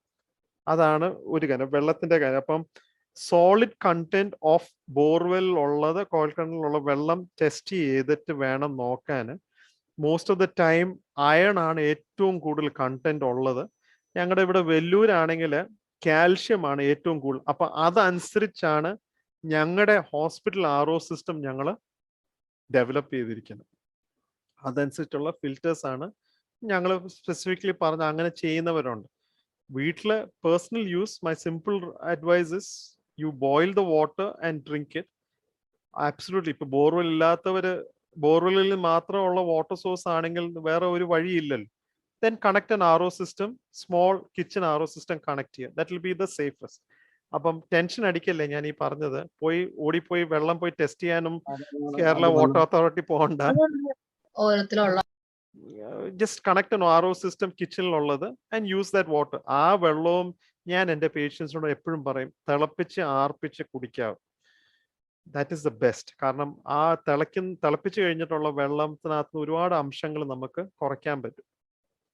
ഈ ഇൻഫെക്ഷൻസ് ഒക്കെ, പ്രത്യേകിച്ച് നമ്മുടെ ഈ വയറിളകുന്നത്, ഈ അമീബിക് ഡിസെൻട്രി ഒക്കെ, ഇതൊക്കെ തിളച്ച് കഴിയുമ്പം പച്ചക്കറികൾ നിങ്ങൾ കഴിക്കുമ്പം ആ ഇലകളൊക്കെ ഒന്ന് ശരിക്ക് കഴുകണം. പണ്ട് കാലത്തൊക്കെ it was much more clean and genuine. അതൊക്കെ ഒന്ന് ഇലയൊക്കെ ശരിക്കും പുറവും മേളിലും താഴെയൊക്കെ ഒന്ന് ശരിക്ക് കഴുകി, അല്ലെങ്കിൽ കുറച്ച് നേരം ഇച്ചിരി റോക്ക് സോൾട്ടോ അല്ലെങ്കിൽ നമ്മുടെ ഈ കല്ലുപ്പ് എന്ന് പറയും, അത് ഇച്ചിരി എടുത്തൊന്ന് ഈ പറയുന്ന ഫ്രൂട്ട്സും വെജിറ്റബിൾസ് ഒക്കെ ഒന്ന് വെള്ളത്തിൽ 1/2 മണിക്കൂർ, പ്രത്യേകിച്ച് നമ്മൾ മാങ്ങ വാങ്ങിക്കുവാണെങ്കിൽ എപ്പോഴും ഓർത്തോണം, ഇതൊക്കെ പഴുക്കാൻ വേണ്ടി ഇതിനൊക്കെ മരുന്നുകൾ അടിക്കുന്നുണ്ട്. ഓക്കെ. അപ്പം ഈ പറയുന്ന റോക്ക് സോൾട്ട് ഏറ്റവും നല്ലതാണ്. കയ്യിൽ ഇച്ചിരി റോക്ക് സോൾട്ട് എടുത്തിട്ട് വെള്ളത്തിനകത്തിട്ട് 1/2-3/4 മണിക്കൂർ നമ്മുടെ വെജിറ്റബിൾസും നമ്മുടെ ഫ്രൂട്ട്സ് ഒക്കെ ഒന്ന് വെച്ച് കഴിഞ്ഞിട്ട് നിങ്ങൾ കഴിച്ചാൽ കുഴപ്പമില്ല. ആപ്പിളിന്റെ ഒക്കെ ഞാൻ എൻ്റെ വീട്ടിൽ ചെയ്യുന്ന, ഞങ്ങളൊക്കെ ആപ്പിളിന്റെ തൊലിയൊക്കെ ചെത്തി കളഞ്ഞിട്ടാണ് എടുക്കുന്നത്. പണ്ട് കാലത്ത് എല്ലാവർക്കും ഈ മാങ്ങ ഇങ്ങനെ മുഴുവനോട് കഴിക്കുന്ന, ഇങ്ങനെ ചപ്പി കഴിക്കുന്ന ഇഷ്ടമൊക്കെ ആയ ദാറ്റ് ഇസ് ഗുഡ്. വീട്ടിലൊക്കെ ആണെങ്കിൽ, വീട്ടിലെ മാവാണെങ്കിൽ നിങ്ങൾക്ക് അറിയാമല്ലോ. പക്ഷെ പുറത്തുനിന്ന് വാങ്ങിക്കുമ്പോൾ പ്ലീസ് ബി കെയർഫുൾ. ഒരു 1/2-3/4 മണിക്കൂർ അറ്റ്ലീസ്റ്റ് കല്ലുപ്പ് ഇട്ട് വേണമെങ്കിൽ വെള്ളത്തിനകത്തിട്ട് ഇത് ചെയ്താലും, ചിലരൊക്കെ ചെറുതായിട്ട് വിനാഗിരി ഒഴിച്ച് വെള്ളത്തിനകത്തിട്ട് ഫ്രൂട്ട്സും വെജിറ്റബിൾസും ഒക്കെ വെക്കും. It's good. It's A good system. പിന്നെ അടുത്ത ചോദ്യം, വാട്ട് ഓൾ തിങ്സ്, നമ്മൾ എന്തൊക്കെയാ ചെയ്യേണ്ടത് കിഡ്നി ഡിസീസ് വരാതിരിക്കാൻ? ഇന്നത്തെ ഏറ്റവും കൂടുതൽ പ്രയാസമുള്ളത് 2 കാര്യമാണ്. ഒന്ന് diabetes, 2 hyper tension. Hyper tension എനിക്ക് ഏറ്റവും കൂടുതൽ പ്രധാനപ്പെട്ട ഈ രണ്ട് കാര്യത്തിനും പറയാനുള്ളത് പ്രഷർ ഉള്ളവര്, യങ് ഹൈപ്പർ ടെൻഷൻ, ചെറുപ്രായത്തിൽ ഹൈപ്പർ ടെൻഷൻ വരുന്നവര് ദയവ് ചെയ്ത് നെഗ്ലക്ട് ചെയ്ത്. പണ്ടൊക്കെ ഞാൻ പഠിച്ചുകൊണ്ടിരുന്നപ്പം ഈ ചെറുപ്പക്കാർ തലവേദനയൊക്കെ വന്നാൽ ഞങ്ങൾ പറയും ആദ്യം പോയി കണ്ണങ്ങ് ടെസ്റ്റ് ചെയ്യാൻ പറയുക. ഞാൻ പഠിച്ചുകൊണ്ടിരുന്നപ്പം വി ഡിഡ് നോട്ട് സീ ഇത്രയും യങ് ഹൈപ്പർ ടെൻഷൻ ഉള്ള ആൾക്കാരെ ഞാൻ കണ്ടിട്ടില്ല. പക്ഷെ ഇന്നത്തെ കാലം മാറി. You getting very young. ഞാൻ ഈ പറയുന്ന യങ് ഹൈപ്പർ ടെൻഷൻ എന്ന് പറയുന്നത് 40 വയസ്സ് താഴെയുള്ളവർ. പണ്ട് ഞങ്ങൾ പഠിച്ചോണ്ടിരുന്നപ്പം പറയാതെ 50 വയസ്സ് താഴെ. ഇപ്പൊ അത് ഇങ്ങോട്ട് കുറച്ചു, 40 വയസ്സ് താഴെയുള്ളു. ഈ 40 വയസ്സ് യങ് ഹൈപ്പർ ടെൻഷൻ വരുന്ന ആൾക്കാർക്ക് it is not due to primary primary എന്ന് പറയുന്ന ഇപ്പം ചിലരുണ്ട്, എൻ്റെ അപ്പനും അമ്മയ്ക്കും ഒക്കെ പ്രഷറുണ്ട്. നമ്മൾ ചോദിക്കുമ്പോൾ അച്ഛന് 50 അല്ലെങ്കിൽ 60 വയസ്സൊക്കെ കഴിഞ്ഞപ്പോഴായിരുന്നു പ്രഷറൊക്കെ ഉള്ളത്. സി ദാറ്റ് ഈസ് പ്രൈമറി എന്ന് പറയുമ്പം it is not cause due to മറ്റുള്ള കാരണം കൊണ്ടല്ല ഇത് വന്നിരിക്കുന്നത്. ആ പ്രൈമറി എന്ന് പറയുന്ന പ്രധാനപ്പെട്ടുള്ളവരുടെ അവരുടെ കിഡ്നി ഫെയിൽ ചെയ്യാൻ കാരണം ഇസ് ഓൺലി 1.1 അല്ലെങ്കിൽ 2% ചാൻസേ ഉള്ളൂ. നേരെ മറിച്ച് മറ്റുള്ള ഓർഗൻ കിഡ്നിയെ ബാധിച്ച് അല്ലെങ്കിൽ നമ്മുടെ ഈ കിഡ്നിയുടെ മേളിൽ ഒരു അഡ്രിനൽ എന്ന് പറയുന്ന സെക്കൻഡറി കോസസ്, മറ്റുള്ള അസുഖങ്ങൾ കാരണോ അല്ലെങ്കിൽ മറ്റുള്ള വൃക്ക പോലുള്ള ഓർഗൻസ് എഫക്ട് ചെയ്ത് പ്രഷർ കൂടുമ്പം അവരുടെ കിഡ്നി ഡാമേജ് ആകാൻ ഇസ് മച്ച് മോർ ഹയർ. എങ്ങനെയാണ് ഇത് തിരിച്ചറിയാൻ പറ്റുന്നത്? ദയവ് ചെയ്ത് ക്രിയാറ്റിൻ നോർമൽ ആണെന്നും പറഞ്ഞുകൊണ്ട് നിങ്ങൾ ആരും എപ്പോഴും, പ്രത്യേകിച്ച് ഈ പ്രഷർ ഉള്ളവര്, ഓൾവേസ് ഒരു ഡോക്ടർ പറഞ്ഞില്ലെങ്കിലും ഞാൻ നിങ്ങളോട് പറയാം, ask the doctor urine analysis, മൂത്രം ഒന്ന് ടെസ്റ്റ് ചെയ്യാൻ പറ്റുമോ? ഇത്രയും മാത്രം. എന്തോ മൂത്രത്തിനകത്ത് ചെയ്യണം ഡോക്ടറെ? റുട്ടീൻ യൂറിൻ അനാലിസിസ്, സാധാ യൂറിൻ അനാലിസിസ്. ഇറ്റ് ഇസ് ഒരു പാവപ്പെട്ടവന് ചെയ്യുന്ന ടെസ്റ്റാ. ഞങ്ങൾ ഇവിടെ പ്രൈമറി ഹെൽത്ത് കെയറിലൊക്കെ ഈ വെറുതെ ഇങ്ങനെ ഡിപ്സ്റ്റിക് എന്ന് പറയുന്നത് ഇങ്ങനെ മുക്കി നോക്കുക. ആ ചെയ്യുന്ന ആ ഡിപ്സ്റ്റിക്കില് പ്രോട്ടീൻ ലീക്ക് ചെയ്യുന്നുണ്ടോ, ബ്ലഡ് യൂറിനിൽ പോകുന്നുണ്ടോ, പല ഇൻഫർമേഷൻ കിട്ടും നമുക്ക്. എപ്പോഴും ഓർത്തോണം, പ്രോട്ടീൻ ലീക്കേജ് തുടങ്ങി കഴിയുമ്പോഴായിരിക്കും നമുക്കത് റിവേഴ്സ് ചെയ്യാൻ പറ്റുന്നത്. അത് കഴിഞ്ഞു കഴിഞ്ഞാൽ അത് റിവേഴ്സ് ചെയ്യാൻ വലിയ പ്രയാസമാണ്. സോ അതിനുള്ള മരുന്നുകളും നമ്മൾ ചെയ്യുന്നത് it will not cure the problem. അത് ക്യൂർ കിട്ടത്തില്ല. നമ്മളത് തടയാനോ അത് പ്രോഗ്രസ് ചെയ്യാതിരിക്കാനാണ് ശ്രമിക്കുന്നത്. പിന്നെ ഏത് ലെവലിലാണ് ക്രിയാറ്റിൻ ഡയലൈസ് ചെയ്യുന്നത്, ഓർ ഏത് സ്റ്റേജിലാണ് ഡയലൈസിസ് ചെയ്യുന്നത്? ഇപ്പം ക്രിയാറ്റിൻ 5ഉം 6ഉം ഒക്കെ ചിലരൊക്കെ പറയും കുഴപ്പമില്ല, ശരിയായിക്കോളും എന്ന് എല്ലാവരും വിചാരിക്കും. ഒരു കാര്യം മനസ്സിലാക്കണം, ഈ ലോകത്ത് ഒരു മരുന്നുമില്ല ക്രിയാറ്റിൻ കുറയ്ക്കാൻ പറ്റുന്നേ. കേട്ടോ, ഒരു മരുന്നുമില്ല ക്രിയാറ്റിൻ താനെ കുറയ്ക്കുന്നത്, ഒരു മരുന്നുമില്ല. ക്രിയാറ്റിൻ കുറയുന്നത് നമ്മൾ ക്രിയാറ്റിൻ കൂട്ടിയ കാരണങ്ങൾ എന്താണ്, ആ കാരണങ്ങൾ ചികിത്സിച്ച് അത് റെക്ടിഫൈ ചെയ്യാൻ പറ്റുകയാണെങ്കിൽ മാത്രമേ ക്രിയാറ്റിൻ കുറയത്തുള്ളൂ. സിമ്പിൾ എക്സാമ്പിൾ ഞാൻ പറയാം. ഡയബറ്റീസ് ഉള്ളവർ ക്രിയാറ്റിനും പ്രോട്ടീൻ ലീക്കേജ് കൂടി കഴിഞ്ഞാൽ, അതായത് ഒരു ലെവലുള്ള protein urea, that is if it goes more than, നമ്മുടെ ഒരു ക്വാണ്ടിഫിക്കേഷൻ ഉണ്ട്, 300 അല്ലെങ്കിൽ 500 മില്ലിഗ്രാമിൽ കൂടുതലായി കഴിഞ്ഞാൽ, 1 ഗ്രാം അല്ലെങ്കിൽ 1.5-2 ഗ്രാം ഒക്കെ യൂറിനിൽ കൂടി പോയാൽ, please understand, you can never revert it back to normal. That is why ഒരു വ്യക്തിയെ ഡയബറ്റീസ് ആദ്യം ഡയഗ്നോസ് ചെയ്ത് കഴിയുമ്പം ദയവ് ചെയ്ത് നിങ്ങൾ ഡോക്ടേഴ്സ് യൂറിൻ ടെസ്റ്റ് ചെയ്തില്ലെങ്കിൽ യു ആസ്ക് ഫോർ ഇറ്റ്. നിങ്ങളുടെ ശരീരമാണ്, you can definitely ask for test. അല്ലാത്ത ഒരുപാട് ടെസ്റ്റുകൾ എല്ലാവരും ചോദിക്കുന്നുണ്ട്. ഈ സാധാരണ റുട്ടീൻ യൂറിൻ അനാലിസിസ് ഒന്ന് ചെക്ക് ചെയ്യുന്നതായിരിക്കും എപ്പോഴും നല്ലത്. ഡയബറ്റീസ് കിഡ്നിയിൽ ബാധിച്ചു കഴിഞ്ഞാൽ you cannot cure the problem. Please, അത് എല്ലാവരും കഴിക്കുന്ന മരുന്നുകളൊന്നും it will not cure the problem. കിഡ്നിയിൽ ബാധിക്കാതിരിക്കാൻ sugars should be under control, blood pressure should be under control. ഈ 2 കാര്യങ്ങളാണ്. സോ ഏത് ക്രിയാറ്റിനാണ് ഡയലൈസ് ചെയ്യുന്നത്, we don't have a specific number. അതിന്റെ അർത്ഥം that does not mean creatinine 2 ഉള്ളവരെ ഡയലൈസ് ചെയ്യാൻ ഇല്ല. ഞങ്ങളെല്ലാം നോക്കും. ഒരു വ്യക്തിയുടെ ഈ ക്രിയാറ്റിനും യൂറിയ കൂടുതൽ ആയി കഴിയുമ്പം അവർക്കുള്ള വരുന്ന ബുദ്ധിമുട്ടുകളുണ്ടോ, ഒന്ന്. ശരീരത്തിൽ ഈ കിഡ്നിക്ക് ഡാമേജ് വരും, പൊട്ടാസ്യം ഒരുപാട് കൂടും. അത് ഹാർട്ടിനെ ബാധിക്കും. സഡൻ കാർഡിയാക് ഹാർട്ട് നിൽക്കാനുള്ള ചാൻസ് ഉണ്ട്. അപ്പൊ എല്ലാം കൂടെ ഒരു ഹോൾ കൺസെപ്റ്റ് വെച്ചാണ് നമ്മൾ നോക്കുന്നത്. പിന്നെ എനിക്ക് ഒരു സിംറ്റം ഇല്ല, പിന്നെ എന്തിനാ ഞാൻ ഡയാലിസിസ് തുടങ്ങേണ്ടതെന്ന് ചോദിക്കുന്ന ഒരുപാട് പേരുണ്ട്. 6, 8, 9, 10. ആക്ച്വലി ആ വ്യക്തിയോട് ചോദിച്ചാൽ ആ വ്യക്തി ഒരു വഹ കഴിക്കുന്നുമില്ലായിരിക്കും, ഒന്നും ചെയ്യുന്നില്ലായിരിക്കും. അപ്പൊ എന്തോ സംഭവിക്കുന്നത്, ആ വ്യക്തിയുടെ മസിൽ മാസ് കുറയും. മസിൽ മാസ് ഇങ്ങനെ കുറയുമ്പം ക്രിയാറ്റിൻ കുറയുന്നതായിട്ടായിരിക്കും ടെസ്റ്റിൽ കാണുന്നത്. അതൊരു തെറ്റിദ്ധാരണയാണ്. മസിൽ ഇല്ലെങ്കിൽ ക്രിയാറ്റിൻ പ്രൊഡ്യൂസ് ചെയ്യത്തില്ല. അതുകൊണ്ട് ചെക്ക് ചെയ്യുമ്പോൾ ക്രിയാറ്റിൻ കുറവായിട്ട് കാണിക്കത്തുള്ളൂ. That does not mean it is getting better. Actually നിങ്ങളുടെ ക്രിയാറ്റിൻ അതിനെക്കാട്ടും 10 ഇരട്ടി കൂടുതലാണ്. പിന്നെ ഡയാലിസിസ് ഒരു വ്യക്തി ചെയ്യണോ വേണ്ടെന്ന് ആ വ്യക്തിയുടെ ഒരു കാഴ്ചപ്പാടാണ്. റിമെമ്പർ, അതൊരു ലൈഫ് ലോങ് പ്രോസസ്സാണ്. ആഴ്ചയിൽ 2 തവണ അല്ലെങ്കിൽ 3 തവണ ചെയ്തുകൊണ്ടിരിക്കണം. പിന്നെ എന്തൊക്കെ ഭക്ഷണം ക്രിയാറ്റിൻ കൂടാതിരിക്കാൻ ഞാനത് പറഞ്ഞെന്ന് തോന്നുന്നു. പിന്നെ which all medicines to avoid creatinine for me? അതിന്റെ ആൻസർ വളരെ സിമ്പിളാണ്. ആയുർവേദ, ഹോമിയോപ്പത്തി, സിദ്ധ, പിന്നെ നമ്മുടെ നാട്ടുമരുന്നുകളൊക്കെ. എനിക്ക് ആരോടും ഒരു പരാതിയില്ല, പക്ഷെ എനിക്ക് തന്നെ അറിയത്തില്ല അതിനകത്ത് എന്തൊക്കെയാ ഉള്ളതെന്ന്. അപ്പം കഴിക്കുന്നവർക്ക് അറ്റ്ലീസ്റ്റ് അറിഞ്ഞിരിക്കണം എന്തുവാ നിങ്ങൾ കഴിക്കുന്നത്. ഒന്നത് ഞാൻ കളിയാക്കി പറയല്ല, പണ്ട് കാലത്തൊക്കെ ചിക്കൻ ബോക്സ് ഒക്കെ വന്ന് എൻ്റെ അമ്മച്ചി എനിക്ക് ആയുർവേദം തന്നെ. അന്നത്തെ ആയുർവേദം was pure. It was pure. അതിനകത്തൊരു മായാജാലമില്ല. Today we do not know. ഇന്ന് അത് അറിയത്തില്ല. ഈ പ്രത്യേകിച്ച് ലിവറിന്റെ ഒക്കെ ഏറ്റവും വലിയ അക്യൂട്ട് ലിവർ ഫെയിലിയർ ഒക്കെ വരുന്ന ഈ ആയുർവേദത്തിന്റെ മരുന്നൊക്കെ കഴിച്ച് ഒരുപാട് പേരുടെ പ്രയാസങ്ങൾ. സോ അത് സിമിലർലി അപ്ലൈസ് ടു കിഡ്നി. അതൊന്ന്. 2, വേദനയുടെ ഗുളികൾ. നൗ നമ്മുടെ ഇന്ത്യയിൽ ഒരു റെസ്ട്രിക്ഷൻ ഇല്ല, ആർക്കും ഫാർമസി ചെന്ന് എന്തു മരുന്നും എന്തോ വേണം വാങ്ങിക്കാം. അപ്പം ചില മരുന്നുകൾ will effect the kidney as well. ഈ പ്രത്യേകിച്ച് വേദനയുള്ള ഗുളികൾ. ഫോർ സിമ്പിൾ എക്സാമ്പിൾ, സാധാരണ എല്ലാം കിട്ടുന്ന വോവറാൻ, ബ്രൂഫിൻ, പിന്നെ ഈ അസ്ലോഫിനാക്, ഈ അങ്ങനത്തെ കുറെ ബ്രാൻഡുകളുണ്ട്. ഞാൻ ഈ പറയുന്ന ഡ്രഗ് നെയിം കമ്പനി പേരൊക്കെ പറഞ്ഞ വോവറാൻ, സീറോഡോൾ.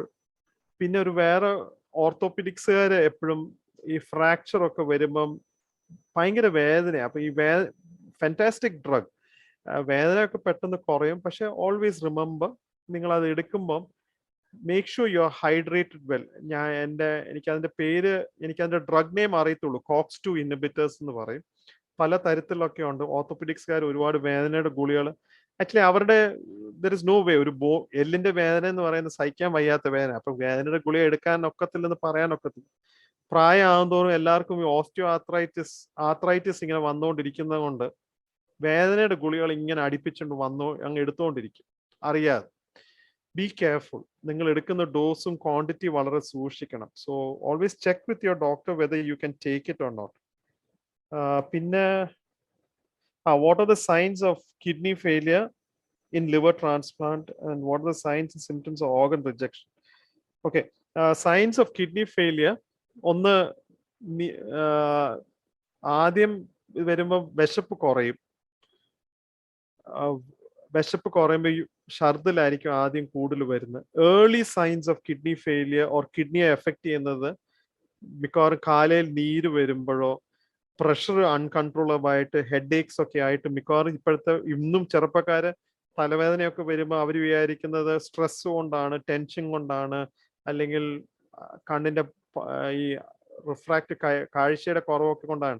Please check. ബ്ലഡ് പ്രഷർ കൂടുതലാണെങ്കിൽ മരുന്ന് ഡോക്ടർ തരുന്ന അത് കുറഞ്ഞെന്നും പറഞ്ഞുകൊണ്ട് എൻ്റെ ബ്ലഡ് പ്രഷർ ക്യൂർ ആയി, അതുകൊണ്ട് ഞാൻ മരുന്ന് ഇനി എടുക്കേണ്ട ആവശ്യമില്ലെന്ന് പറയുന്നത് അതൊരു വലിയൊരു തെറ്റായ ഒരു ധാരണയാണ്. എന്തുകൊണ്ട് പ്രഷർ കൂടി? മരുന്ന് കഴിച്ചുകൊണ്ടാണ് പ്രഷർ കുറഞ്ഞത്.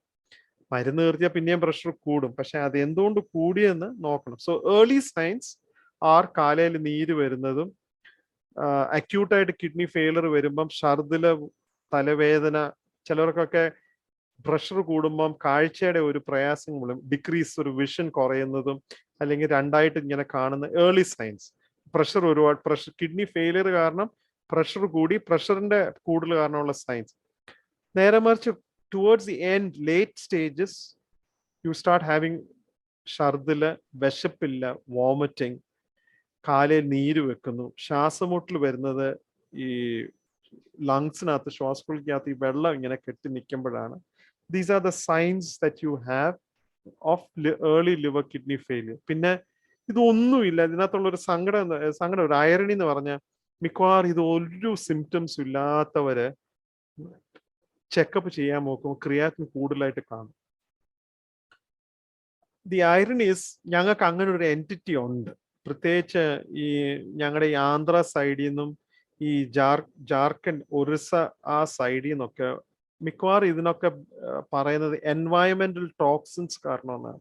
അതായത് അവർ കുടിക്കുന്ന ആ വെള്ളത്തിന്റെ ടോക്സിൻസ് എന്തെങ്കിലും കാരണം കൊണ്ടായിരിക്കും. അവർക്ക് ഒരു സിംറ്റമും ഇല്ല. It's a very slow progressive illness. Unfortunately അതിനൊരു സിംറ്റംസ് ഇല്ലാതായി വരുന്ന ഒരു സ്ഥിതിയാണ്. അവർ വന്ന് ടെസ്റ്റ് ചെയ്യുമ്പോൾ ക്രിയാറ്റിൻ കൂടുതൽ, ശരീരത്തിൽ രക്തം കുറവായിരിക്കും. കിഡ്നിക്ക് ഡാമേജ് വരുമ്പം ബ്ലഡ് ഉണ്ടാകാനുള്ളൊരു അംശം കിഡ്നി പ്രൊഡ്യൂസ് ചെയ്യും. കിഡ്നി ഡാമേജ് ചെയ്യുമ്പോൾ അത് പ്രൊഡ്യൂസ് ചെയ്തു. So you have low hemoglobin as well. അതാണ് signs of kidney failure. Signs and symptoms of organ rejection. ഇപ്പം ഓർഗൻ റിജക്ഷൻ ലിവറിൻ്റെത് സാധാരണ it is you do your monthly checkups. നിങ്ങളുടെ ആ ലിവർ എൻസൈംസ് കൂടുതലോ അങ്ങനെ വല്ല ശ്രദ്ധിക്കുമ്പോഴാണ്. അത് സാധാരണ ഫിസിഷ്യൻസ് ആയിട്ടാണ് ചെയ്യുന്നത്. കിഡ്നിയുടെ വരുമ്പം again it is through the blood test.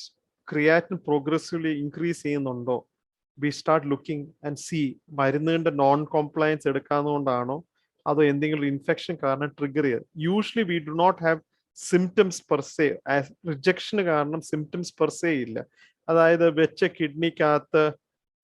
Kidney വേദനിക്കും. അവിടെ ഈ കിഡ്നി ട്രാൻസ്പ്ലാന്റ് ചെയ്ത കിഡ്നിക്ക് അതിനൊരിക്കലും വേദന അറിയത്തില്ല കേട്ടോ. കാരണം അതിനൊരു നെർവ് സപ്ലൈ ഒന്നും ഇല്ലാതെ ഞങ്ങള് വേറൊരു വ്യക്തിയുടെ കിഡ്നി എടുത്ത് അങ്ങോട്ട് വെച്ച് ബ്ലഡ് വെസൽ അങ്ങോട്ട് കണക്ട് ചെയ്യുന്നേ ഉള്ളൂ. അപ്പം മറ്റുള്ള കിഡ്നി ഡാമേജ്, സാധാരണ ഉള്ള കിഡ്നിക്കൊക്കെ നെർവ് സപ്ലൈ ഉണ്ട്. അങ്ങനെയാണ് ആ കിഡ്നിക്ക് ഇൻഫെക്ഷൻ വരുമ്പം നമുക്ക് വേദന അറിയുന്നത്. ട്രാൻസ്പ്ലാന്റ് കിഡ്നിക്ക് അത് അറിയത്തില്ല. ഈ ലിവറിന്റെയും അത്രയും ഇൻഫ്ലമേഷൻ വരുമ്പോഴാണ് വേദന അറിയുന്നത്. So usually it is with the blood test that we usually pick out and then കിഡ്നിയുടെ അല്ലെങ്കിൽ ലിവറിന്റെ ബയോപ്സി ചെയ്യുമ്പോഴാണ്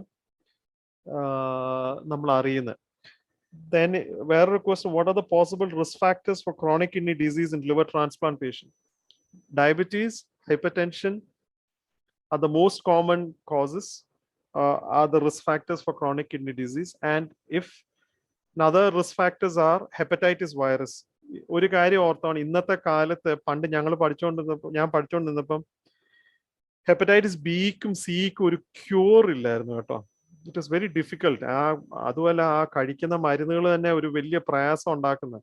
ഇന്ന് by God's grace there are enough anti ഈ ഹെപ്പറ്റൈറ്റിസ് ബി ട്രീറ്റ് ചെയ്യാനും ഹെപ്പറ്റൈറ്റിസ് സി കംപ്ലീറ്റ്ലി എടുത്തു മാറ്റാൻ പറ്റുന്നുള്ള നല്ല മരുന്നുകളുണ്ട്. It's costly but it's very good. So that is a very big breakthrough. പണ്ട് ഹെപ്പറ്റൈറ്റിസ് സി വന്നു കഴിഞ്ഞാൽ ഒരു വ്യക്തിക്കാണെങ്കിൽ we'll say you can't do anything, liver transplant ചെയ്യണം അല്ലെങ്കിൽ അത് കഴിഞ്ഞാലും മതിയോ. So now you have medicines to treat hepatitis C to prevent cirrhosis, ഈ ലിവറിന്റെ ഡാമേജ് വരാതിരിക്കുന്നത് നോക്കാൻ. that is one of the most common risk. Diabetes, hypertension ആണ് സാധാരണ liver transplant കഴിഞ്ഞ ഉള്ളവർക്ക് ഏറ്റവും common reason for chronic kidney disease. Then long term use of ഈ പറയുന്ന tacrolimus അത് നിർത്താൻ ഒക്കത്തില്ല. കാരണം അത് നിർത്തിയാലും ലിവർ വിൽ റിജക്ട്. അപ്പം ദാറ്റ് ഇസ് വൈ ഞങ്ങളൊക്കെ ഇപ്പം ഡ്രഗ് ലെവൽസ് ചെയ്ത് അതൊരു അഡിക്വേറ്റ് ലെവൽ മെയിൻറ്റെയിൻ ചെയ്യുന്നത്, so that it does not effect the kidney.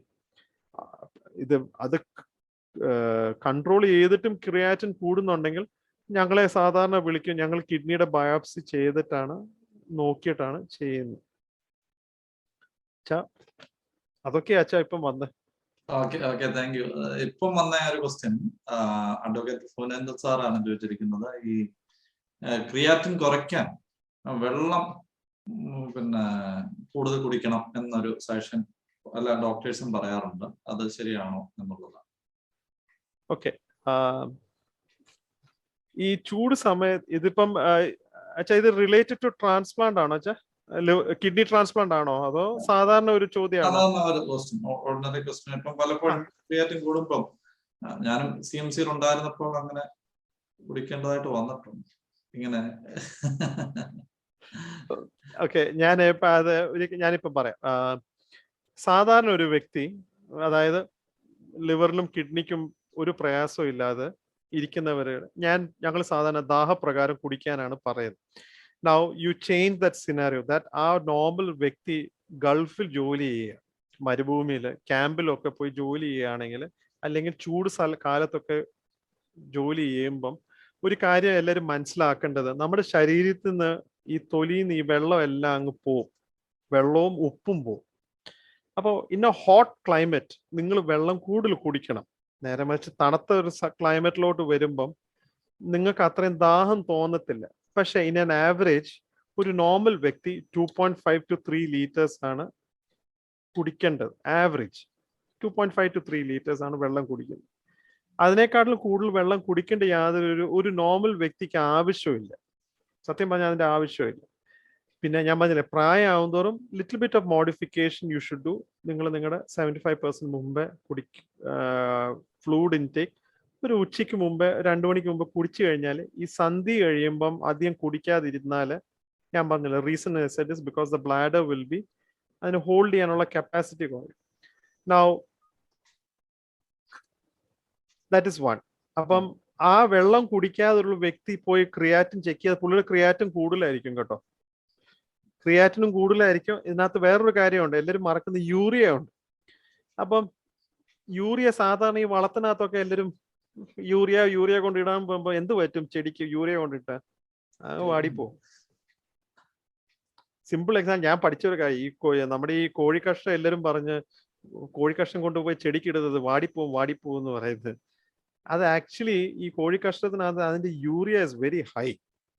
അത് സത്യം പറഞ്ഞാൽ അത് നിങ്ങളൊന്ന് ശ്രദ്ധിക്കേണ്ട കാര്യം. ആ ഉണങ്ങിയ കോഴിക്കഷ്ടം കൊണ്ട് ചെടിക്ക് കൊണ്ട് ഇട്ടാല് it is called the manure extractor ആണെന്ന് പറയുന്നത്. ഈ കോഴിയുടെ it just pulls out all the nutrients. ചെടി വാടിപ്പോവും.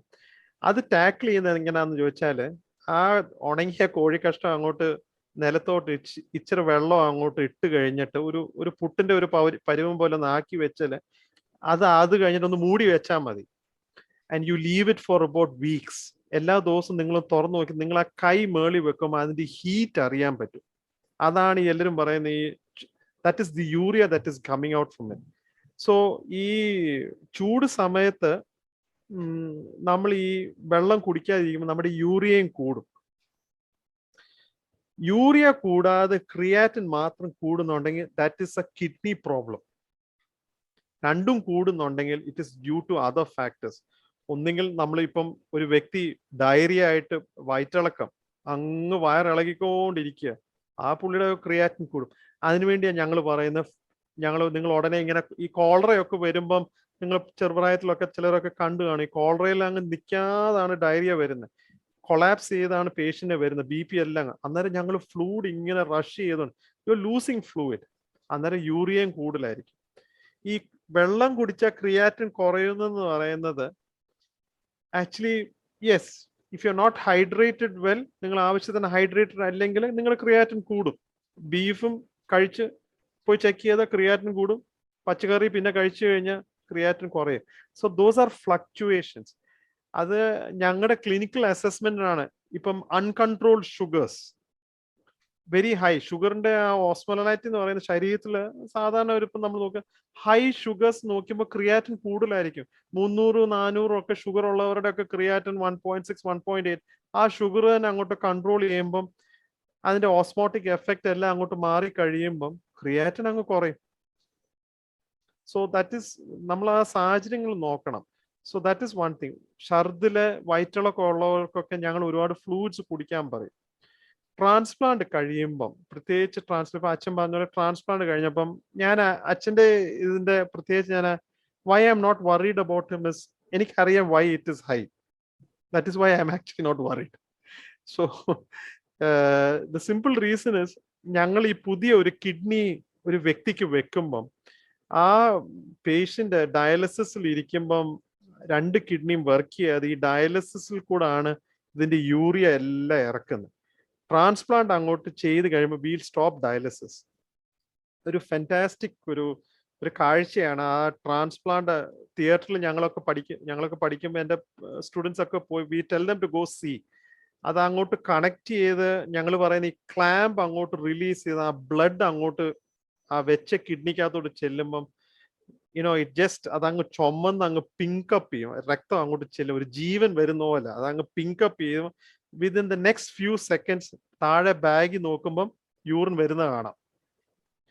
അപ്പം that is the phenomenon that you see when you see കിഡ്നിയുടെ ട്രാൻസ്പ്ലാന്റ് ചെയ്ത് ആ ക്ലാമ്പ് അങ്ങോട്ട് കണക്ട് ചെയ്ത് ക്ലാമ്പ് അങ്ങോട്ട് റിലീസ് ചെയ്ത് ആ വ്യക്തിയുടെ ബ്ലഡ് അങ്ങോട്ട് ചെല്ലുമ്പം ഒരുമാതിരി നീലിച്ചിരിക്കുന്ന കിഡ്നി അങ്ങ് പിങ്ക് ആവും.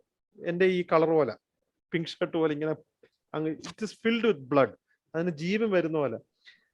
ആ ഒരു കിഡ്നി ഫേസ് ചെയ്യുന്ന ശരീരം എന്ന് പറയുന്നത് ഒരുപാട് യൂറിയ നിറഞ്ഞു കിടക്കുന്ന ഒരു ശരീരമാണ്. ഇത് എങ്ങനെയെങ്കിലും ഒന്ന് പുറത്തിറങ്ങാൻ വേണ്ടിയായി വരുന്നത്. ആ ഒരു ഓസ്മോട്ടിക് എഫക്റ്റ് ആണ് അടിച്ച് ലീറ്റർ കണക്കിനാണ് വെള്ളം യൂറിൻ പ്രൊഡ്യൂസ് ചെയ്യുന്നത്. ലീറ്റേഴ്സ് 21 liters ഓഫ് യൂറിൻ വരും. പേഷ്യന്റിനെ കാത്തറ്റർ ഇട്ട് ആദ്യത്തെ 5 ദിവസം വി വിൽ സേ. ട്രാൻസ്പ്ലാന്റ് കഴിയുമ്പോഴും ഞങ്ങൾ പറയും വെള്ളം കുടിക്കണമെന്ന്. അത് ആദ്യത്തെ ഒരു ഫസ്റ്റ് 2 weeks ആണ്. കാരണം കിഡ്നി അത്രയും എല്ലാം അങ്ങ് ഇറക്കിക്കൊണ്ടിരിക്കുക. അപ്പം you have to compensate for that. പക്ഷെ ജീവിതകാലം മൊത്തം 10 ലിറ്റർ 12 ലിറ്റർ വെള്ളം കുടിക്കേണ്ട ആവശ്യമില്ല. ആ ഒരു 2 ആഴ്ച കഴിയുമ്പം വി ടെൽ ദ പേഷ്യന്റ് നിങ്ങൾ പതുക്കെ കുറയ്ക്കാൻ തുടങ്ങുക. അതായത് നമ്മൾ വെച്ച കിഡ്നിയെ പഠിപ്പിക്കുകയോ എങ്ങനെ ജീവിക്കണമെന്ന്. നിങ്ങൾ 10 ലിറ്റർ വെള്ളം കുടിച്ചോണ്ടിരുന്ന കിഡ്നി 10 ലിറ്റർ ഒഴിച്ചോണ്ടിരിക്കും. വർക്ക് ചെയ്യുന്ന കിഡ്നി ആണെങ്കിൽ 25% വീക്ക് കുറയ്ക്കാൻ പറയും. എല്ലാ ദിവസവും കുറച്ച് പതുക്കെ അതിനെ ടൈം ചെയ്യും. കിഡ്നിയെ ഞാൻ പറയുന്നത് അതിനെ നിയന്ത്രിക്കുക. ഇങ്ങനെ നിയന്ത്രിച്ച് ഒരു സാധാരണ വ്യക്തിയുടെ 3.5 to 4 liters ഞങ്ങൾ അത് കൊണ്ടുവരും. സോ ദാറ്റ് ഇൻഡിവിജ്വൽ ഒരു സാധാരണ ഒരു മനുഷ്യനായിട്ട് ജീവിക്കാനുള്ള ആ ക്വാളിറ്റി ഓഫ് ലൈഫാണ് ഈ ട്രാൻസ്പ്ലാന്റിന് വരുന്നത്. ആ നല്ല ഒരു സ്ഥാനത്തും നല്ല രീതിയിലും നല്ല ഡോണേഴ്സിന്റെ ഒക്കെ ലിവറോ കിഡ്നി കിട്ടിയ the quality of life differs. അത് ഈ പറയുന്ന artificial kidney can never replace that quality of life unless and until ആ പറയുന്ന ഞാൻ ആദ്യം പറഞ്ഞ പോലെ ആർട്ടിഫിഷ്യൽ കിഡ്നി അതിന്റെ ടെക്നിക്കാലിറ്റിയും അതൊക്കെ റിജക്ട് ചെയ്യാതെ മരുന്നൊന്നും എടുക്കാതെ ആ ഒരു ഫോറിൻ സബ്സ്റ്റൻസ് നമ്മുടെ ശരീരത്തിന് അക്സെപ്റ്റ് ചെയ്താൽ it is fantastic, very good. മരുന്നും എടുക്കേണ്ട, ഈ ഒരു സാധനം ഇങ്ങനെ ക്ലിയർ ചെയ്യുക. ദാറ്റ് ഇസ് വാട്ട് ദാറ്റ് ആ റിസർച്ച് നടക്കുന്നു. ക്രിയാറ്റിൻ കുറയ്ക്കാം. ദാറ്റ് ഡിപ്പെൻഡ്സ് ഏത് കാരണം കൊണ്ടാണ് കൂടിയിരിക്കുന്നത്. മരുന്നുകൾ കൊണ്ട് വരാം. നമ്മൾ ശരിക്കും ഹൈഡ്രേറ്റ് ചെയ്തില്ലെങ്കിൽ ക്രിയാറ്റിൻ കൂടാം. അതുകൊണ്ടാണ് ആദ്യമൊക്കെ ഈ ലിവർ ട്രാൻസ്പ്ലാന്റ് അല്ലെങ്കിൽ കിഡ്നി ട്രാൻസ്പ്ലാന്റ് ചെയ്യുമ്പോൾ ഞങ്ങൾ ആദ്യം ചോദിക്കുന്നത് have you hydrated your self. അപ്പം പേഷ്യൻസിന്റെ എല്ലാവരുടെയും തല ഞാൻ ഇങ്ങനെ വെള്ളം കുടിച്ചാൽ എൻ്റെ ക്രിയാറ്റിൻ കുറയും. അപ്പൊ ഡോക്ടർ ഒന്നും ചെയ്യത്തില്ല. അത് ആക്ച്വലി കുറെയൊക്കെ ഞങ്ങളുടെയൊക്കെ തെറ്റും വരുന്നുണ്ട് ഇതിനകത്ത്. ഈ ട്രാൻസ്പ്ലാന്റ് കഴിയുമ്പോൾ പാവം ഇവരിവിടെ ഇങ്ങനെ ഇരിക്കുമ്പോൾ ഞങ്ങൾ പറയും വെള്ളം കുടിക്കും. ഇവരിങ്ങനെ കുടിച്ച് അത് മാത്രമേ ഉള്ളൂ. ഒരു കുപ്പി വെച്ചായിരിക്കും പാവങ്ങൾ നടക്കുന്നത്. 2 ലിറ്ററും ഡോക്ടർ സെറ്റ് ടു ഡ്രിങ്ക്, ഡോക്ടറിനെ പോലെ പീനേക്ക്. ബട്ട് അത് മാറ്റണം. അതൊരു ആദ്യത്തെ 2 ആഴ്ചത്തെ കാര്യമായി പറയുക. വേറെ ഉണ്ടെന്ന് സാറേ പൊന്നത് സാർ ഡയറക്റ്റ് ചോദിച്ചു.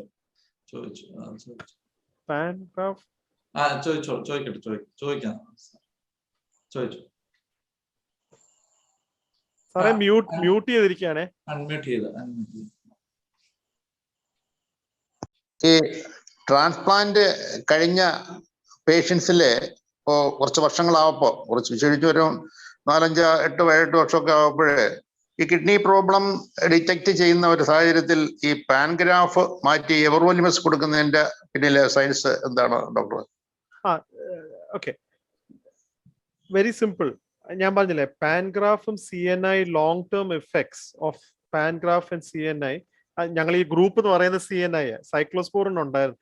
ആദ്യകാലമൊക്കെ സൈക്ലോസ്പോറിൻ ആയിരുന്നു, പിന്നെ ടാക്രോലിമസ്. അതിന്റെ ലോങ് ടേം എഫക്ട്സ് ആണ് ഈ കിഡ്നിയിൽ. അതായത് ഒരു വ്യക്തി പ്രായമാവും തോറും അവരുടെ സ്കിന്നൊക്കെ അങ്ങ് ചുരുങ്ങി പോകത്തില്ലേ, നമ്മളങ്ങ് ഉണങ്ങിപ്പോവില്ല. അതുപോലത്തെ എഫക്റ്റ് കിഡ്നിയിൽ വരും. അതായത് പ്രായത്തിന്റെ ഒരു ചേഞ്ചസ് കിഡ്നിയിൽ വരും ഈ പാൻഗ്രാഫും സൈക്ലോസ്പോറിൻ കാരണം. അത് കൂടുതൽ എഫക്ട് മിക്കവാറും അതിനൊക്കെ കിഡ്നി ബയോപ്സി ചെയ്ത് അതിന്റെ ഒക്കെ ചേഞ്ചസ് കണ്ടുകൊണ്ടായിരിക്കും എവർലിമസിലോട്ട് മാറ്റുന്നത് ഇവര്. അതാണ് ഏറ്റവും കൂടുതൽ. എവർലിമസ് കഴിക്കുമ്പം 2-3 കാര്യങ്ങൾ ചെക്ക് ചെയ്യുക, എപ്പോഴും ശ്രദ്ധിക്കേണ്ടത്. നിങ്ങളുടെ കൊളസ്ട്രോൾ, ട്രൈഗ്ലിസറൈഡ്സ് എപ്പോഴും നോക്കണം.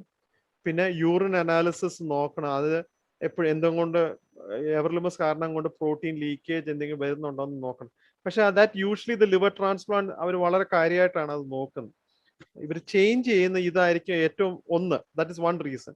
സെക്കൻഡ് റീസൺ, ടാക്രലിമസ് കാരണം കിഡ്നിക്ക് അക്യൂട്ടായിട്ട് എന്തെങ്കിലും ഒരു എഫക്റ്റ് വല്ലതും വന്നിട്ടുണ്ടോ എന്ന് കാരണം കൊണ്ടായിരിക്കും. പക്ഷെ സാറ് പറയുന്ന പോലെ ലോങ് ടേം കഴിഞ്ഞിട്ടാണ് മാറ്റിയിരിക്കുന്നത്.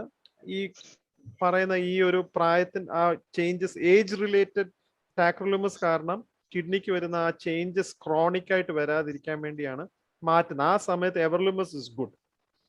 അങ്ങനെയാണ്. ഇപ്പം ഫോർ എക്സാമ്പിൾ ഞങ്ങളൊക്കെ ഇപ്പം 60 വയസ്സ് അല്ലെങ്കിൽ 60 വയസ്സുള്ളവരുടെ ഒക്കെ കിഡ്നി ട്രാൻസ്പ്ലാന്റ് ചെയ്യുകയാണെങ്കിൽ ഒരു കാര്യം മനസ്സിലാക്കേണ്ടത്, സോറി, അവരുടെ ആദ്യത്തെ അക്യൂട്ട് പീരീഡിൽ ഞങ്ങൾ ഈ പാൻഗ്രാഫ് വെക്കും, ഈ പറയുന്ന ടാക്രലിമസ് മരുന്ന് വെക്കും.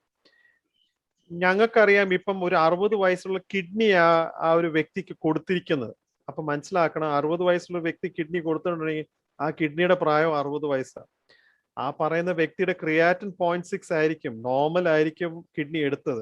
പക്ഷെ 60 വർഷത്തിന്റെ പ്രായമുണ്ട് ആ കിഡ്നിക്ക്. It will never be equal to a 20-year-old or 30-year-old കിഡ്നി. It is not that, it is old. അപ്പം ആ മരുന്ന് കാരണം ആ ഓൾഡ് ഇഫക്റ്റ് കൂടാതിരിക്കാനാണ് ഈ അക്യൂട്ട് പീരീഡ് കഴിയുമ്പോൾ എവർലിമസിലോട്ട് മാറ്റുന്നത്. Okay, thank you doctor. Thank you. ഇനി ഓൾമോസ്റ്റ് എല്ലാ ക്വസ്റ്റിനും ആൻസർ ചെയ്തു എന്ന് ഞാൻ ചിന്തിക്കുന്നു. നിങ്ങൾക്ക് ഇനി ആർക്കെങ്കിലും സംശയം ഉണ്ടെങ്കിൽ അൺമ്യൂട്ട് ചെയ്ത് ചോദിക്കാം. നമ്മുടെ ടൈം വളരെ നീളുന്നുണ്ട്, അതുകൊണ്ട് ചോദിക്കാം. സമയം കളയാതെ ഷോർട്ടായിട്ട് ചോദിക്കാം. ഡോക്ടർ, ഈ എവറോലിമിസിലെ സെർട്ടിക്കാൻ കഴിക്കും, സെർട്ടിക്കാൻ എന്ന് പറഞ്ഞ മെഡിസിൻ കഴിച്ചാലേ ഈ പൊട്ടിൽ ലീക്ക് ഉണ്ടാവും? സാറേ, സെർട്ടിക്കാൻ ഇസ് എവർലിമസ്. എവർകോൺ സെർട്ടിക്കാൻ നോവാർട്ടിസിന്റെ ഗ്രൂപ്പാ സെർട്ടിക്കാൻ. അപ്പം ഞാൻ പറഞ്ഞില്ലേ, പ്രോട്ടീൻ ലീക്കേജ് ഉണ്ടെങ്കിൽ സെർട്ടിക്കാൻ കാരണം കൊണ്ട് വരാം. പക്ഷെ we have A cut off. പക്ഷെ ഡയബറ്റീസും ഹൈപ്പർ ടെൻഷനും ഉണ്ടോന്നും അല്ലാതെ, അപ്പൊ അത് കിഡ്നിയിൽ സാധാരണ അത് ബയോപ്സി ചെയ്യും, അത് അറിയാൻ വേണ്ടി. ബയോപ്സി എന്ന് പറയുന്നത് എങ്ങനെ സാറേ? ബയോപ്സി നീഡിലാണോ? നീഡിൽ അല്ല, കിഡ്നിയുടെ ബയോപ്സി അച്ഛാ വേറെ അച്ഛാ. പേഷ്യന്റ് ഇങ്ങനെ മലന്ന് കിടക്കണം, എന്നിട്ട് പുറകെ കൂടെ ഞങ്ങൾ അൾട്രാസൗണ്ട് നോക്കി കിഡ്നിയുടെ പൊസിഷൻ അനുസരിച്ചാണ് ഞങ്ങൾ നീഡിലല്ല, വി സേ ബയോപ്സി ഗൺ. ഈ ഗൺ എന്ന് പറയുന്നത് വെടിവെക്കുന്നൊന്നുമല്ല, അതിന്റെ ശബ്ദം അങ്ങനെ വരുന്നോണ്ടാ വരുന്നത്. ഇറ്റ്സ് ഓൺലി അത് നീഡിൽ പാസ് ചെയ്ത് മേളിൽ നിന്ന് ഫയർ ചെയ്യണം. അതുകൊണ്ടാണ് നീഡിൽ ചെന്ന് 2.2 സെന്റിമീറ്റേഴ്സ് ആണ് എടുക്കുന്നത്. അപ്പൊ ആ ശബ്ദം കേൾക്കുമ്പോഴായോണ്ടാ ഈ ബയോപ്സി ഗണ്ടെന്ന് അങ്ങ് പറയുന്നത്, അല്ലാതെ AK-47 ഇല്ല ഇല്ല അല്ല അല്ല അല്ല. ലോക്കൽ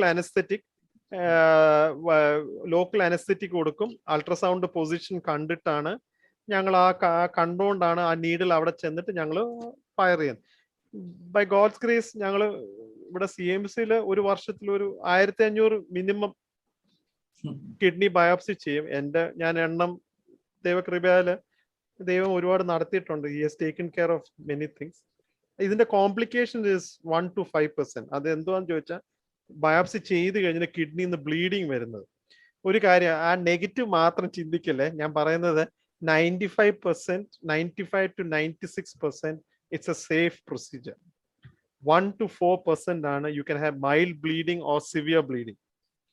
ഓക്കെ, മൈൽഡ് ബ്ലീഡിംഗ് എന്ന് വന്ന യൂറിൻ ചിലപ്പം ബ്ലഡ് പോകുമ്പോൾ കാണുമ്പോൾ അത് താനെ ചിലവരുടെ നിൽക്കും. അന്നേരം ഞങ്ങൾ ബ്ലഡ് ശരീരത്തിന് കുറയുന്നുണ്ടോ ഇല്ലയോ എന്ന് നോക്കും. ഒരുപാട് ബ്ലീഡിങ് വരുമ്പോൾ ഞങ്ങൾ ഒരു സ്റ്റെപ്പ് മുമ്പോട്ട് പോകുന്നത് CT ആൻജിയോഗ്രാം ചെയ്ത് എവിടുന്നാണ് ബ്ലീഡ് ചെയ്യുന്നത് ആ ബ്ലീഡർ ഞങ്ങൾ ബ്ലോക്ക് ചെയ്യും. Very very rarely, less than 1%, very massive bleeding വന്ന ആ വ്യക്തിയുടെ ജീവൻ രക്ഷിക്കാനാണെങ്കിൽ കിഡ്നി ഞങ്ങളങ്ങ് പുറത്തെടുത്ത് മാറ്റും. അപ്പം ഫോർ സിമ്പിൾ, ഇപ്പം അച്ഛൻ ഇത് ചോദിച്ചോണ്ട് ഞാൻ ഇന്നലെ ഒരു പേഷ്യന്റിനെ കണ്ടായിരുന്നു. ഇപ്പൊ ഇന്ന് ഞാൻ ബയോപ്സി ചെയ്യും. അപ്പം ഞങ്ങള് CMC-യിൽ ഞങ്ങൾക്ക് എല്ലാത്തിനും ഒരു ഇൻഫർമേഷൻ ബുക്ക്ലെറ്റ്, ഒരു ഇൻഫർമേഷൻ പേപ്പറാണ്. അപ്പൊ ഞാൻ ഒരാഴ്ച മുമ്പേ എന്നെ വന്ന് കണ്ടതാ ഇവിടുത്തെ തമിഴ്. അപ്പൊ ഞാൻ പറഞ്ഞു നിങ്ങൾ വായിച്ചിട്ട് വരണം, കിഡ്നി ബയോപ്സി ചെയ്യണമെന്ന്.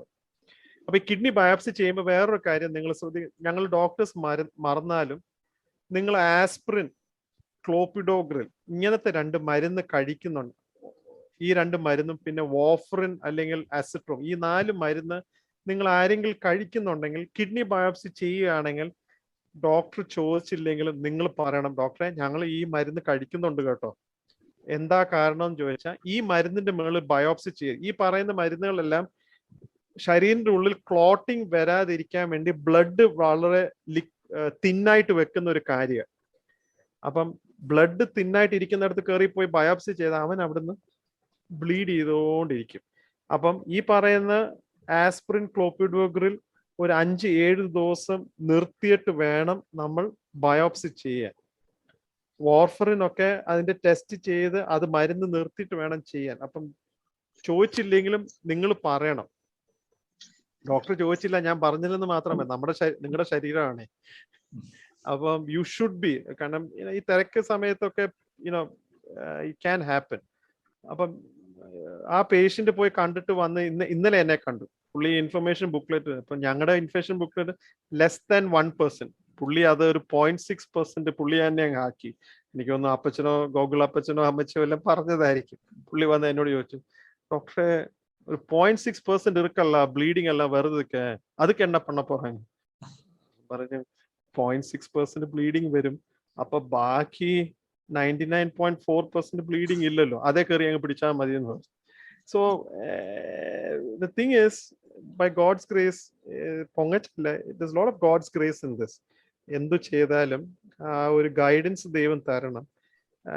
ഗുഡ് ഇൻസ്റ്റിറ്റ്യൂട്ട് പ്രോപ്പറായ രീതിയിൽ നോക്കി കണ്ട് ചെയ്യുമ്പം it's a very less common complication. അത് ഓർത്ത് ഭയപ്പെടരുത്.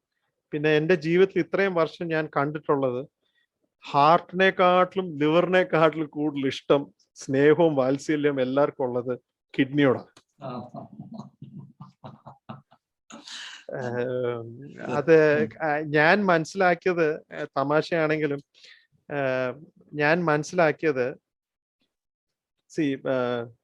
ഹാർട്ട് ബ്ലോക്ക് ചെയ്ത ഒരു വ്യക്തിക്ക് ഹാർട്ട് അറ്റാക്ക് വന്ന you can do anything. If he dies, he dies. ലിവറിന്റെ ഇപ്പം ട്രാൻസ്പ്ലാന്റ് ചെയ്യാൻ പറ്റിയില്ലെങ്കിൽ ഇതിനകത്തുള്ള സങ്കടം എന്ന് പറഞ്ഞാൽ ഈ പേഷ്യൻസിനെ സസ്റ്റെയിൻ ചെയ്യാൻ പറ്റത്തില്ല.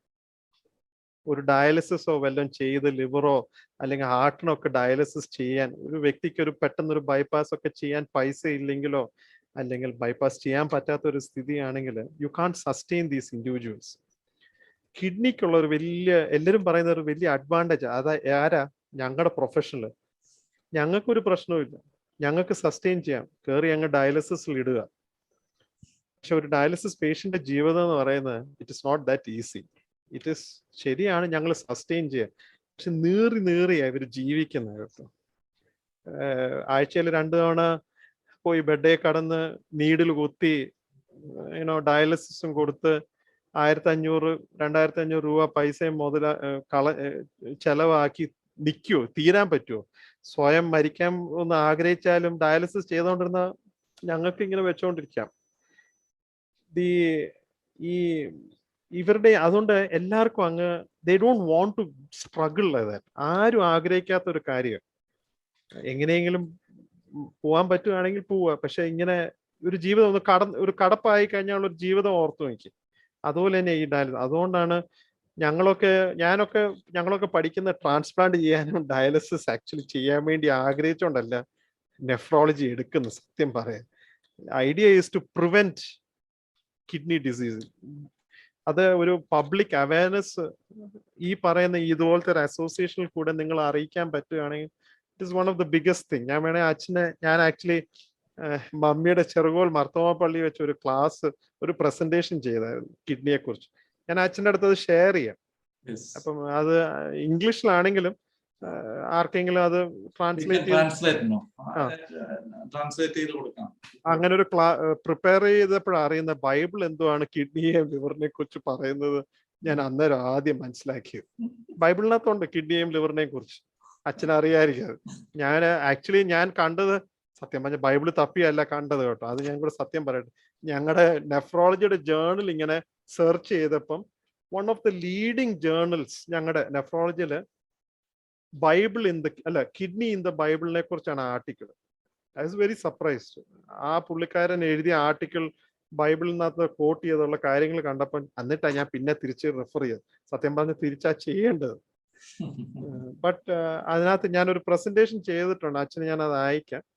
So we are all living to prevent kidney and liver problem, not to do transplant, but come to a situation we are happy to help. Thank you, doctor. ഇനി ആരെങ്കിലും ഉണ്ടെങ്കിൽ ഒരു 5 മിനിറ്റ്സിനകത്ത് സാറേ. എന്റെ പേര് ശുഭകുമാറേ. ഞാൻ കോട്ടയത്താണ് താമസിക്കുന്നത്. എനിക്ക് കഴിഞ്ഞ ഞാൻ 3-ാം തീയതി ടെസ്റ്റ് ചെയ്തപ്പോൾ ക്രിയാറ്റിൻ 1.41 ഉണ്ട്. പ്രോട്ടീന് 2.73. എന്തെങ്കിലും കുഴപ്പമുണ്ടോ സാറേ അതിനകത്ത്? ലിവർ ട്രാൻസ്പ്ലാന്റ് ആണോ കിഡ്നി ട്രാൻസ്പ്ലാന്റ് കഴിഞ്ഞാണോ? സാറേ ലിവർ ട്രാൻസ്പ്ലാന്റ് കഴിഞ്ഞാണോ? 8 വർഷം കഴിഞ്ഞിട്ട്. അപ്പം ഡയബറ്റീസോ പ്രഷറോ അങ്ങനെ ഉണ്ടോ? ഡയബറ്റീസ് ഉണ്ട്. ട്രാൻസ്പ്ലാന്റ് മുമ്പേ പ്രോട്ടീൻ ലീക്കേജ് ഉണ്ടായിരുന്നോ സാർ? അത് ശ്രദ്ധിച്ചിട്ടില്ല സാറേ. ഷുഗർ ഉണ്ടായിരുന്നു നേരത്തെ തൊട്ടുണ്ടായിരുന്നു. പാരമ്പര്യമായിട്ടുള്ളതാ സാധനം. അല്ല, അപ്പൊ ലിവറിന്റെ ഡാമേജ് വരുന്നത് ഡയബറ്റീസ് കാരണം കൊണ്ടാണോ? ഡയബറ്റീസ് അല്ല, എനിക്ക് മഞ്ഞപ്പിത്തം വന്നതായിരുന്നു. മഞ്ഞപ്പിത്തം വന്ന് ഡയബറ്റീസ് ഉള്ള ഇത് ആക്ച്വലി ഇപ്പൊ പ്രോട്ടീൻ ലീക്കേജ് ഉണ്ടെങ്കിൽ ആക്ച്വലി കിഡ്നി ബയോപ്സി ചെയ്യണം. That is a first thing. Kidney മിക്കവാറും മോസ്റ്റ് ലൈക്ലി ഇത് ലിവർ ട്രാൻസ്പ്ലാന്റ് കൊണ്ട് അല്ലായിരിക്കും. It might be due to diabetes. Sugars control ഇല്ലെങ്കിൽ ഇത് എപ്പോഴാ ശ്രദ്ധിച്ച ആദ്യം പ്രോട്ടീനിൽ ഉണ്ടെന്ന് എപ്പോഴാ അറിയുന്നത്? എത്ര വർഷം കഴിഞ്ഞിട്ടാ ട്രാൻസ്പ്ലാന്റ് കഴിഞ്ഞിട്ട് കണ്ടേ? 3-ാം തീയതിയാണ് ഞാനിത് ടെസ്റ്റ് ചെയ്തപ്പോൾ 2.73 കാണിച്ചത്. അത് ശരി. അതിനു മുമ്പേ പ്രോട്ടീൻ യൂറിൻ ടെസ്റ്റ് ഒന്നും ചെയ്തിട്ടില്ലേ? ഉണ്ടായിരുന്നു. അത് മിക്കവാറും ഇത് നേരത്തെ തുടങ്ങിയതായിരിക്കും. അപ്പൊ ഇപ്പം കഴിച്ചുകൊണ്ടിരിക്കുന്ന ഗുളിക എവറോലിമസിന്റെ അഡ്വാഗ്രാഫാണ്. അത് രാവിലെ 0.5 വൈകിട്ട് 0.5 ആയിരുന്നു. ഇപ്പൊ അത് 2.25 ആക്കിയിട്ടുണ്ട്. അത് you should get it check. അത് ചെക്ക് ചെയ്യണം. അത് എന്താ കാരണം? അപ്പൊ കിഡ്നിയുടെ ബയോപ്സി മിക്കവാറും പറയേണ്ടി വരുന്നു ചെയ്യാൻ. അപ്പൊ ഗുളിക കുറച്ചായിരുന്നു. അത് എവർലിമസിന്റെ ആണോ? അതെ. എവർലിമസ് കുറയ്ക്കുമ്പം ക്രിയാറ്റിൻ കൂടത്തില്ല. പ്രോട്ടീൻ ലീക്കേജ് കൂടിക്കൊണ്ടിരിക്കുമ്പോൾ ക്രിയാറ്റിൻ കൂടും. ഞാൻ പറഞ്ഞില്ലേ, പ്രോട്ടീൻ ലീക്കേജ് ഒരുപാട് ആയി കഴിയുമ്പോഴാണ് ക്രിയാറ്റിൻ കൂടുന്നത്. അതുവരെ ക്രിയാറ്റിൻ നോർമലായിട്ട് കാണിക്കത്തുള്ളൂ. ഇപ്പൊ 1.4 ആണെങ്കിൽ ഒരു വ്യക്തി, സാധാരണ വ്യക്തി എന്റെ ക്രിയാറ്റിൻ നോർമലാ, പക്ഷെ പ്രോട്ടീൻ ലീക്കേജ് നടന്നുകൊണ്ടിരിക്കുക. അപ്പൊ അതിങ്ങനെ ലോങ് ടേം കൂടിക്കൊണ്ടിരിക്കുമ്പോഴാണ് ക്രിയാറ്റിൻ കൂടുന്നത്. So ideally we should get it check. അപ്പം ഷുഗേഴ്സ് കൺട്രോൾ ഇല്ലെങ്കിൽ ഷുഗർ കൺട്രോൾ ചെയ്യുക, പ്രഷർ കൺട്രോൾ ചെയ്യുക. കേട്ടോ? ഇപ്പൊ ഇന്ന് വൈകിട്ട് നോക്കിയപ്പോ 78 ഉള്ളൂ. ഒരു 8 മണിയായപ്പോ ഞാൻ നോക്കിയപ്പോ. HbA1c രാവിലെ അല്ലല്ല, HbA1c അത് ആവറേജ് ആണോ സാറേ? ആവറേജ് കഴിഞ്ഞ പ്രാവശ്യം നോക്കിയപ്പം 112 ഒക്കെ ഉണ്ടായിരുന്നു. അല്ലല്ല, HbA1c എന്ന് പറയുന്നത് കഴിഞ്ഞ 3 മാസത്തെ എങ്ങനെ ഉണ്ടെന്ന് ചെക്ക് ചെയ്യുവേ. അത് ഈ പ്രാവശ്യം നോക്കിയില്ലായിരുന്നു സാർ. 9.2 എനിക്ക് അയച്ചു തന്നതിനകത്ത് കാണിച്ചിരിക്കുന്നത് 9.2 ആണ്. അപ്പൊ ആൻസർ ഇസ് ദർ. 9.2 എന്ന് പറയുന്നത് കഴിഞ്ഞ 3 മാസമായിട്ട് ഷുഗർ കൺട്രോൾ അല്ല. അച്ഛൻ ഞാൻ അയച്ചു തന്നില്ലായിരുന്നു. അത് അച്ഛൻ ആള് മാറി.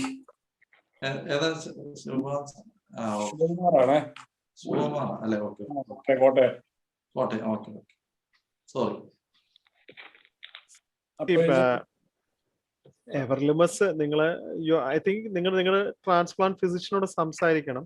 സംസാരിച്ചിട്ട് അപ്പൊ അതെന്തോ പുള്ളി പറയുന്ന അനുസരിച്ച് ചെയ്യണം അത്. ഞാൻ ഈ ഷുഗർ ഗുളികയും കഴിക്കുന്നുണ്ട്, ഇപ്പൊ ഇൻസുലിനും എടുക്കുന്നുണ്ട്. ആ. ജാനുമെറ്റാ കഴിക്കുന്നത്, ജാനുമെറ്റ് കഴിക്കുന്നുണ്ട്, പിന്നെ കോപ്സിയായും കഴിക്കുന്നുണ്ട്. കുഴപ്പമില്ല. ബാലഗോപാൽ ഉണ്ടോ? ബാലഗോപാൽ അദ്ദേഹത്തിന്റെ റിസൾട്ട് ഉണ്ട് അച്ഛാ. അത് ചോദിച്ചായിരുന്നു. സാർ ഞാൻ ബാലഗോപാലാണ് സാർ. പറഞ്ഞത് എനിക്ക് ഞാനിപ്പോ 1.5 വർഷം കഴിഞ്ഞിട്ടാണ് ഞാനിപ്പോ ചെക്കപ്പിന് പോയത് കഴിഞ്ഞ മാസം. അതിനിടയ്ക്ക് കോവിഡ് എനിക്ക് പിടിപെട്ടിരുന്നു. അപ്പൊ കോവിഡ് പിടിപെട്ട് എനിക്ക് ഷുഗർ ഭയങ്കര ഫ്ലക്ച്വേറ്റ് ആയിരുന്നു. പിന്നെ ഇപ്പം ടെസ്റ്റ് ചെയ്ത് കഴിഞ്ഞപ്പോ ഒരു അല്പം ക്രിയാറ്റിൻ 1.4 ഉണ്ട്. പിന്നെ HbA1c 9.2 ഉണ്ട്.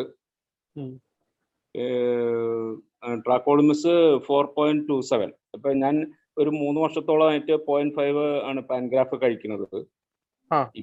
ഇപ്പൊ ഈ തവണ ഞാൻ ചെക്കപ്പിന് വന്നു കഴിഞ്ഞപ്പോ എനിക്കത് 0.25 ആക്കി കുറച്ചു. പിന്നെ ഷുഗർ ഇപ്പോൾ കൂടുതലുള്ള കാരണം കൊണ്ട് ഞാനിപ്പോ 30/70 ഇഞ്ചക്ഷൻ എടുക്കുന്നുണ്ട്. 12 mg രാവിലെ, 12 mg രാത്രി. പിന്നെ വേറൊരു ടാബ്ലറ്റും കൂടി കഴിക്കുന്നുണ്ട് അതിന്റെ കൂടെ. എൻഡോക്രിനോളജിസ്റ്റിനെ കാണുന്നുണ്ട്. ടോർഗ്ലിപ്പ് M50/500 അതും 2 നേരം കഴിക്കുന്നുണ്ട്. ഇതിപ്പം ചോദ്യം ഏതാ? പ്രോട്ടീൻ ലീക്കേജിന്റെ ആണോ ക്രിയാറ്റിൻ കൂടുന്നതാണോ? ക്രിയാറ്റിൻ ഇപ്പൊ എന്താണ് കൂടുതലാകാൻ കാരണം എന്നുള്ളത് ഞാൻ ചോദിക്കുന്നത്. ഒന്ന് ഷുഗേഴ്സ് ആയിരിക്കും. 9.2 HbA1c എന്ന് പറയുന്നത് കഴിഞ്ഞ 3 മാസമായിട്ട് അൺകൺട്രോൾ ഷുഗേഴ്സ് ആയിട്ടാണ് ഇരിക്കുന്നത്. ഈ ടാക്രോളിമസ് കഴിക്കുമ്പം, സ്റ്റിറോയിഡ് കഴിക്കുമ്പം എല്ലാ പേഷ്യൻസിനും ഞങ്ങളുടെ കിഡ്നിക്കും ഒക്കെ ഉള്ളത് ഈ ഷുഗേഴ്സ് കൂട്ടാനുള്ള ടെൻഡൻസി ഉണ്ട്. It's an expected concern that a patient can have. അപ്പൊ അതുകൊണ്ടാണ് ഈ നമ്മുടെ ഈ ഷുഗർ ഐറ്റംസും ഡയബറ്റിക് കൺട്രോൾ വളരെ ആവശ്യം നമ്മുടെ ഭക്ഷണ രീതിയിൽ വേണമെന്ന് പറയുന്നത്. മോസ്റ്റ് ലൈക്ലി അൺകൺട്രോൾ ഷുഗേഴ്സ് ആയിരിക്കണം ഇത് കാരണം വരുന്നത്. അതെ സാർ. അതെ, എനിക്ക് കോവിഡ് വരുന്നതിന് മുമ്പ് ഞാൻ ടാബ്ലറ്റിൽ കൺട്രോൾ ചെയ്തിരുന്നതാണ്. ഉണ്ടായിരുന്നില്ല. കോവിഡിന്റെ സമയത്ത് ഒരുപാട് സ്റ്റിറോയിഡ്സ് കിട്ടിക്കാണും. ഇല്ല, അങ്ങനെ ഞാൻ ടാബ്ലറ്റ്സ് ഒന്നും അങ്ങനെ അധികം കഴിച്ചിട്ടില്ല. എനിക്ക് വലിയ പ്രോബ്ലം ഉണ്ടായിരുന്നു. ഷുഗറിന്റെ കംപ്ലൈന്റ് മാത്രമേ ഉണ്ടായിരുന്നുള്ളൂ. അത് ഭയങ്കരമായിട്ട് ഫ്ലക്ച്വേറ്റ് ചെയ്തിരിക്കുകയായിരുന്നു. കാലത്ത് ഒരു 200 ആണെങ്കിൽ ഉച്ചയ്ക്ക് 400, നൈറ്റില് 350, ഇങ്ങനെ അങ്ങോട്ടും ഇങ്ങോട്ടും ഇത് ചെയ്തുകൊണ്ടിരിക്കുവായിരുന്നു. അപ്പൊ ഇൻസുലിൻ അങ്ങനെ ഇത് അഡ്ജസ്റ്റ് ചെയ്ത് എടുത്തുകൊണ്ടിരിക്കുവായിരുന്നു. കോവിഡിന്റെ സമയത്ത് കേരളത്തിന്റെ പ്രോട്ടോകോൾ അനുസരിച്ച് സ്റ്റിറോയിഡ്സ് നന്നായിട്ട് കൊടുക്കുന്നുണ്ടായിരുന്നു. ഞാൻ അങ്ങനെ ടാബ്ലറ്റ് ഒന്നും ആ സമയത്ത് എടുത്തിട്ടില്ല. ഇൻസുലിൻ ഡെക്സ എടുത്തിട്ടില്ലേ? ഡെക്സാമെത്തസോൺ എടുത്തില്ലായിരുന്നോ? ഒന്നും എടുത്തില്ല. ഞാൻ ആകെ ടെമ്പറേച്ചർ ഉണ്ടായിരുന്നപ്പോ ഒരു ദിവസം അത്രേ ഉണ്ടായിരുന്നുള്ളൂ.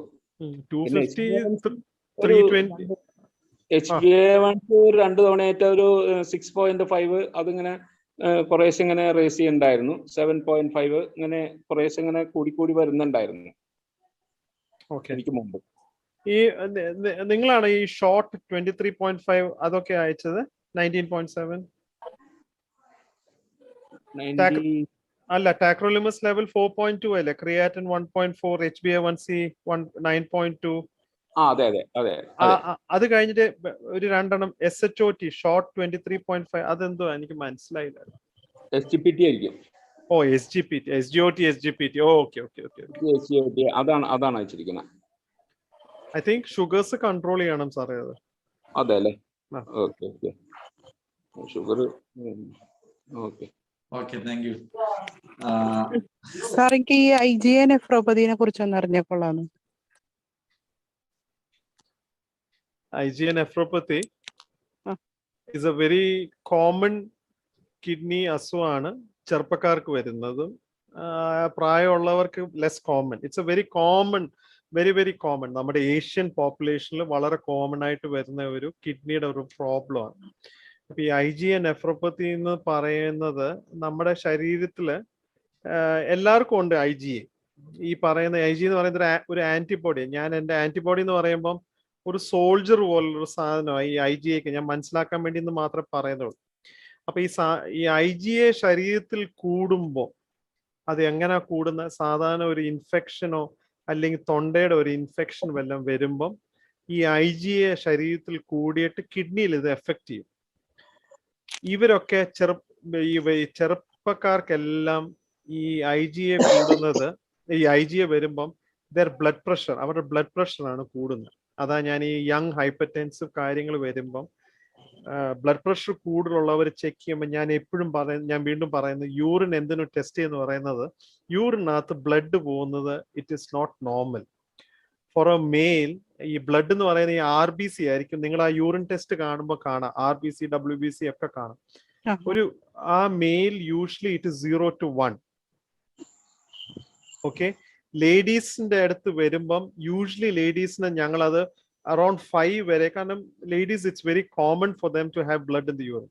പക്ഷെ ഒരു young hypertensive always urine check ചെയ്യണം. അതിനകത്ത് ബ്ലഡും പ്രോട്ടീൻ, ആ റുട്ടീൻ യൂറിൻ അനാലിസിസ് പോസിറ്റീവ് ആണെങ്കിൽ നിങ്ങൾ ക്രിയാറ്റിൻ നോർമൽ ആണെങ്കിൽ ചെയ്ത് നിങ്ങൾ ഞങ്ങളുടെ അടുത്ത് വരുവോ അല്ലെങ്കിൽ നല്ലൊരു ഫിസിഷ്യന്റെ അടുത്ത് പോവുക. ആരെങ്കിലും ആ യൂറിനും റുട്ടീൻ അത് കുഴപ്പമില്ല മാറിക്കോളും എന്ന് പറഞ്ഞാലും please do not neglect it. Most common problem young hypertense കിഡ്നിയിൽ വരുന്ന ഈ ബയോപ്സി ചെയ്യുമ്പോൾ IgA നെഫ്രോപ്പത്തി ആണ് ഇത് വരുന്നത്. നൗ ഇതിന്റെ ട്രീറ്റ്മെന്റ് ഇറ്റ് ഓൾ ഡിപ്പെൻഡ്സ് എന്താണ് പ്രോട്ടീൻ ലീക്കേജ്, എന്താണ് കിഡ്നി ഫങ്ഷൻ. അതിനുള്ള ഇമ്യൂണോസപ്രസീവ് തെറപ്പി, ഈ സ്റ്റിറോയിഡ്സും കാര്യങ്ങൾ കൊടുക്കാറുണ്ട്. പക്ഷെ nothing has proven till date. ഞങ്ങളുടെ Asian population by God's grace, എൻ്റെ കൊലീഗ് ഇവിടെ സുഷിന അലക്സാണ്ടർ അതിനകത്ത് ഒരുപാട് റിസർച്ച് വർക്ക് ചെയ്യുന്നുണ്ട് ഇവിടെ. അപ്പം സുഷിന അലക്സാണ്ടർ എന്ന പേരാണ് പുള്ളിക്കാരത്തി. So we R managing that. അപ്പം ഇറ്റ് ഡിപ്പെൻഡ്സ് എത്ര ലെവലാണ് പ്രോട്ടീൻ ലീക്കേജ്, ക്രിയാറ്റിൻ എത്ര കൂടുതലാണ്. So it is a very common kidney problem that you see in the Asian population, and India comes under that group. Thank you. നമ്മുടെ time management ഉണ്ടല്ലോ, അതുകൊണ്ട് ഇനിയുള്ള questions നിങ്ങൾക്ക് അയച്ചു തരാം എനിക്ക് തീർച്ചയായിട്ടും. അത് ഞാൻ ഡോക്ടറിന് സെൻഡ് ചെയ്യുന്നതായിരിക്കും. സെൻഡ് ചെയ്ത് ഡോക്ടർ അതിന് വിശദമായ വിവരം എനിക്ക് മെയിൽ ചെയ്യും അല്ലെങ്കിൽ മെസ്സേജ് ചെയ്യും. തീർച്ചയായിട്ടും ഡോക്ടറിന്റെ സേവനം തുടർന്നും ഞങ്ങൾ പ്രതീക്ഷിക്കുന്നു. ഞങ്ങൾക്ക് ഇനിയും ഒത്തിരി ക്വസ്റ്റ്യനുകൾ ഉണ്ട്, അതിപ്പോൾ ചോദിക്കുന്നില്ല എങ്കിലും തുടർന്നുള്ള ദിവസങ്ങളിൽ ഞങ്ങൾ അറിയിക്കുന്നതായിരിക്കും. ഇന്ന് സമയ ചുരുക്കം കൊണ്ട് വളരെ ബ്രീഫായി ഒരു താങ്ക്സ് പറഞ്ഞു നിർത്തുകയാണ്. വിനോയ് ഡോക്ടറിനെ കണ്ട അന്ന് മുതൽ ഇന്ന് വരെ ഞാൻ പറയും ഒരു ജാടയില്ലാത്ത ഡോക്ടർ എന്നാണ് ഞാൻ പറയുന്നത്. കാരണം ഞാൻ ഏറ്റവും കൂടുതൽ കൺസൾട്ട് ചെയ്യുന്നത് പള്ളിയിൽ പോകുമ്പോഴാണ്. ഡോക്ടറിന്റെ ക്യാബിനിൽ ഞാൻ പോവാറില്ല. ഡോക്ടർ എൻ്റെ അടുത്ത് പറഞ്ഞിട്ടുണ്ട്, അച്ഛ ഒരിക്കലും എന്റെ ക്യാബിനിൽ അതിനുവേണ്ടി മറ്റു രോഗികളുടെ സമയം കളയാൻ വേണ്ടി അച്ഛൻ അങ്ങോട്ട് വരണ്ട. പള്ളി കുർബാന ഇരുന്ന് അത് കഴിഞ്ഞ് ഞങ്ങളുടെ അവിടുത്തെ ട്രസ്റ്റി ആയതുകൊണ്ട് ഇടയ്ക്കൂടെ കയറി എങ്ങനുണ്ട് എന്ന് ചോദിച്ചു പോകുന്ന ഒരു പതിവ് മാത്രമാണ് അന്നും ഇന്നും ഉള്ളത്. അതുകൊണ്ട് തീർച്ചയായിട്ടും ഇതിന് വിളിച്ചപ്പോഴും ഒരുവിധമായ ഇതും ഇല്ലാതെ, ഫോർമാലിറ്റീസും ഇല്ലാതെ ഡോക്ടറിനെ കുറിച്ച് ഒത്തിരി കാര്യങ്ങളൊന്നും പറയാൻ പോലും ഞാൻ മടിക്കുന്നത് അത് ആഗ്രഹിക്കാത്തതായ ഒരു വ്യക്തി ആയതുകൊണ്ട് മാത്രമാണ്. എന്തുകൊണ്ടും CMC-യിൽ വളരെ അനുഗ്രഹിക്കപ്പെട്ടതായ ദൈവം നടത്തുന്നു എന്നുള്ള ബോധ്യത്തോടു കൂടെ ശുശ്രൂഷ ചെയ്യുന്നതായ ഡോക്ടർ എന്നാണ് ഒറ്റ വാക്കിൽ എനിക്ക് പറയുവാനുള്ളത്. കേരളത്തിലേക്കൊക്കെ വരണമെന്ന് ഈ നാടുകളിൽ ആഗ്രഹിക്കുന്നു, പ്രാർത്ഥിക്കുന്നു. ഞങ്ങളും നല്ലൊരു ഹോസ്പിറ്റൽ അതിനെ കിട്ടട്ടെ എന്ന് പ്രാർത്ഥിക്കുന്നു. പ്രത്യേകിച്ച് ഇന്ന് സംബന്ധിച്ചതിൽ ഞങ്ങൾ ലിവർ ഫൗണ്ടേഷൻ ഓഫ് കേരളയുടെ ഞങ്ങളുടെ എല്ലാ സംസ്ഥാന നേതാക്കളുടെയും അതിന്റെ എക്സിക്യൂട്ടീവ് മെമ്പേഴ്സിന്റെയും പേരിലുള്ളതായ നന്ദി ഈ സമയത്ത് വളരെ വിനയത്തോടുകൂടെ അറിയിക്കുകയാണ്. ദൈവം കൂടുതലായി അനേകം രോഗികളെ സൗഖ്യദായക ശുശ്രൂഷയിൽ കൂടെ നിൽക്കുവാൻ ദൈവം ശക്തീകരിക്കട്ടെ എന്ന് ഞങ്ങൾ പ്രാർത്ഥിക്കുന്നു. പ്രത്യേകിച്ച് ഈ മീറ്റിംഗിൽ സംബന്ധിച്ചതായ ലിവർ ഫൗണ്ടേഷനിലെ എക്സിക്യൂട്ടീവ് മെമ്പേഴ്സ്, അതേപോലെ പേരെടുത്ത് ആരുടെയും ഞാൻ പറയാൻ ആഗ്രഹിക്കുന്നു, അതിനുള്ള വേദിയല്ല. ഇതിനകത്ത് എല്ലാ വ്യക്തികളും സംബന്ധിക്കുന്നു. എല്ലാവരോടുമുള്ളതായ ഹൃദയം നിറഞ്ഞ നന്ദി. നിങ്ങൾക്ക് ആയുസ്സും ആരോഗ്യവും ജഗദീശ്വരൻ നൽകട്ടെ എന്ന് പ്രാർത്ഥിക്കുന്നു. ദൈവം എല്ലാവരെയും അനുഗ്രഹിക്കട്ടെ. Thank you. Thank you everyone. Thank you so much. Okay.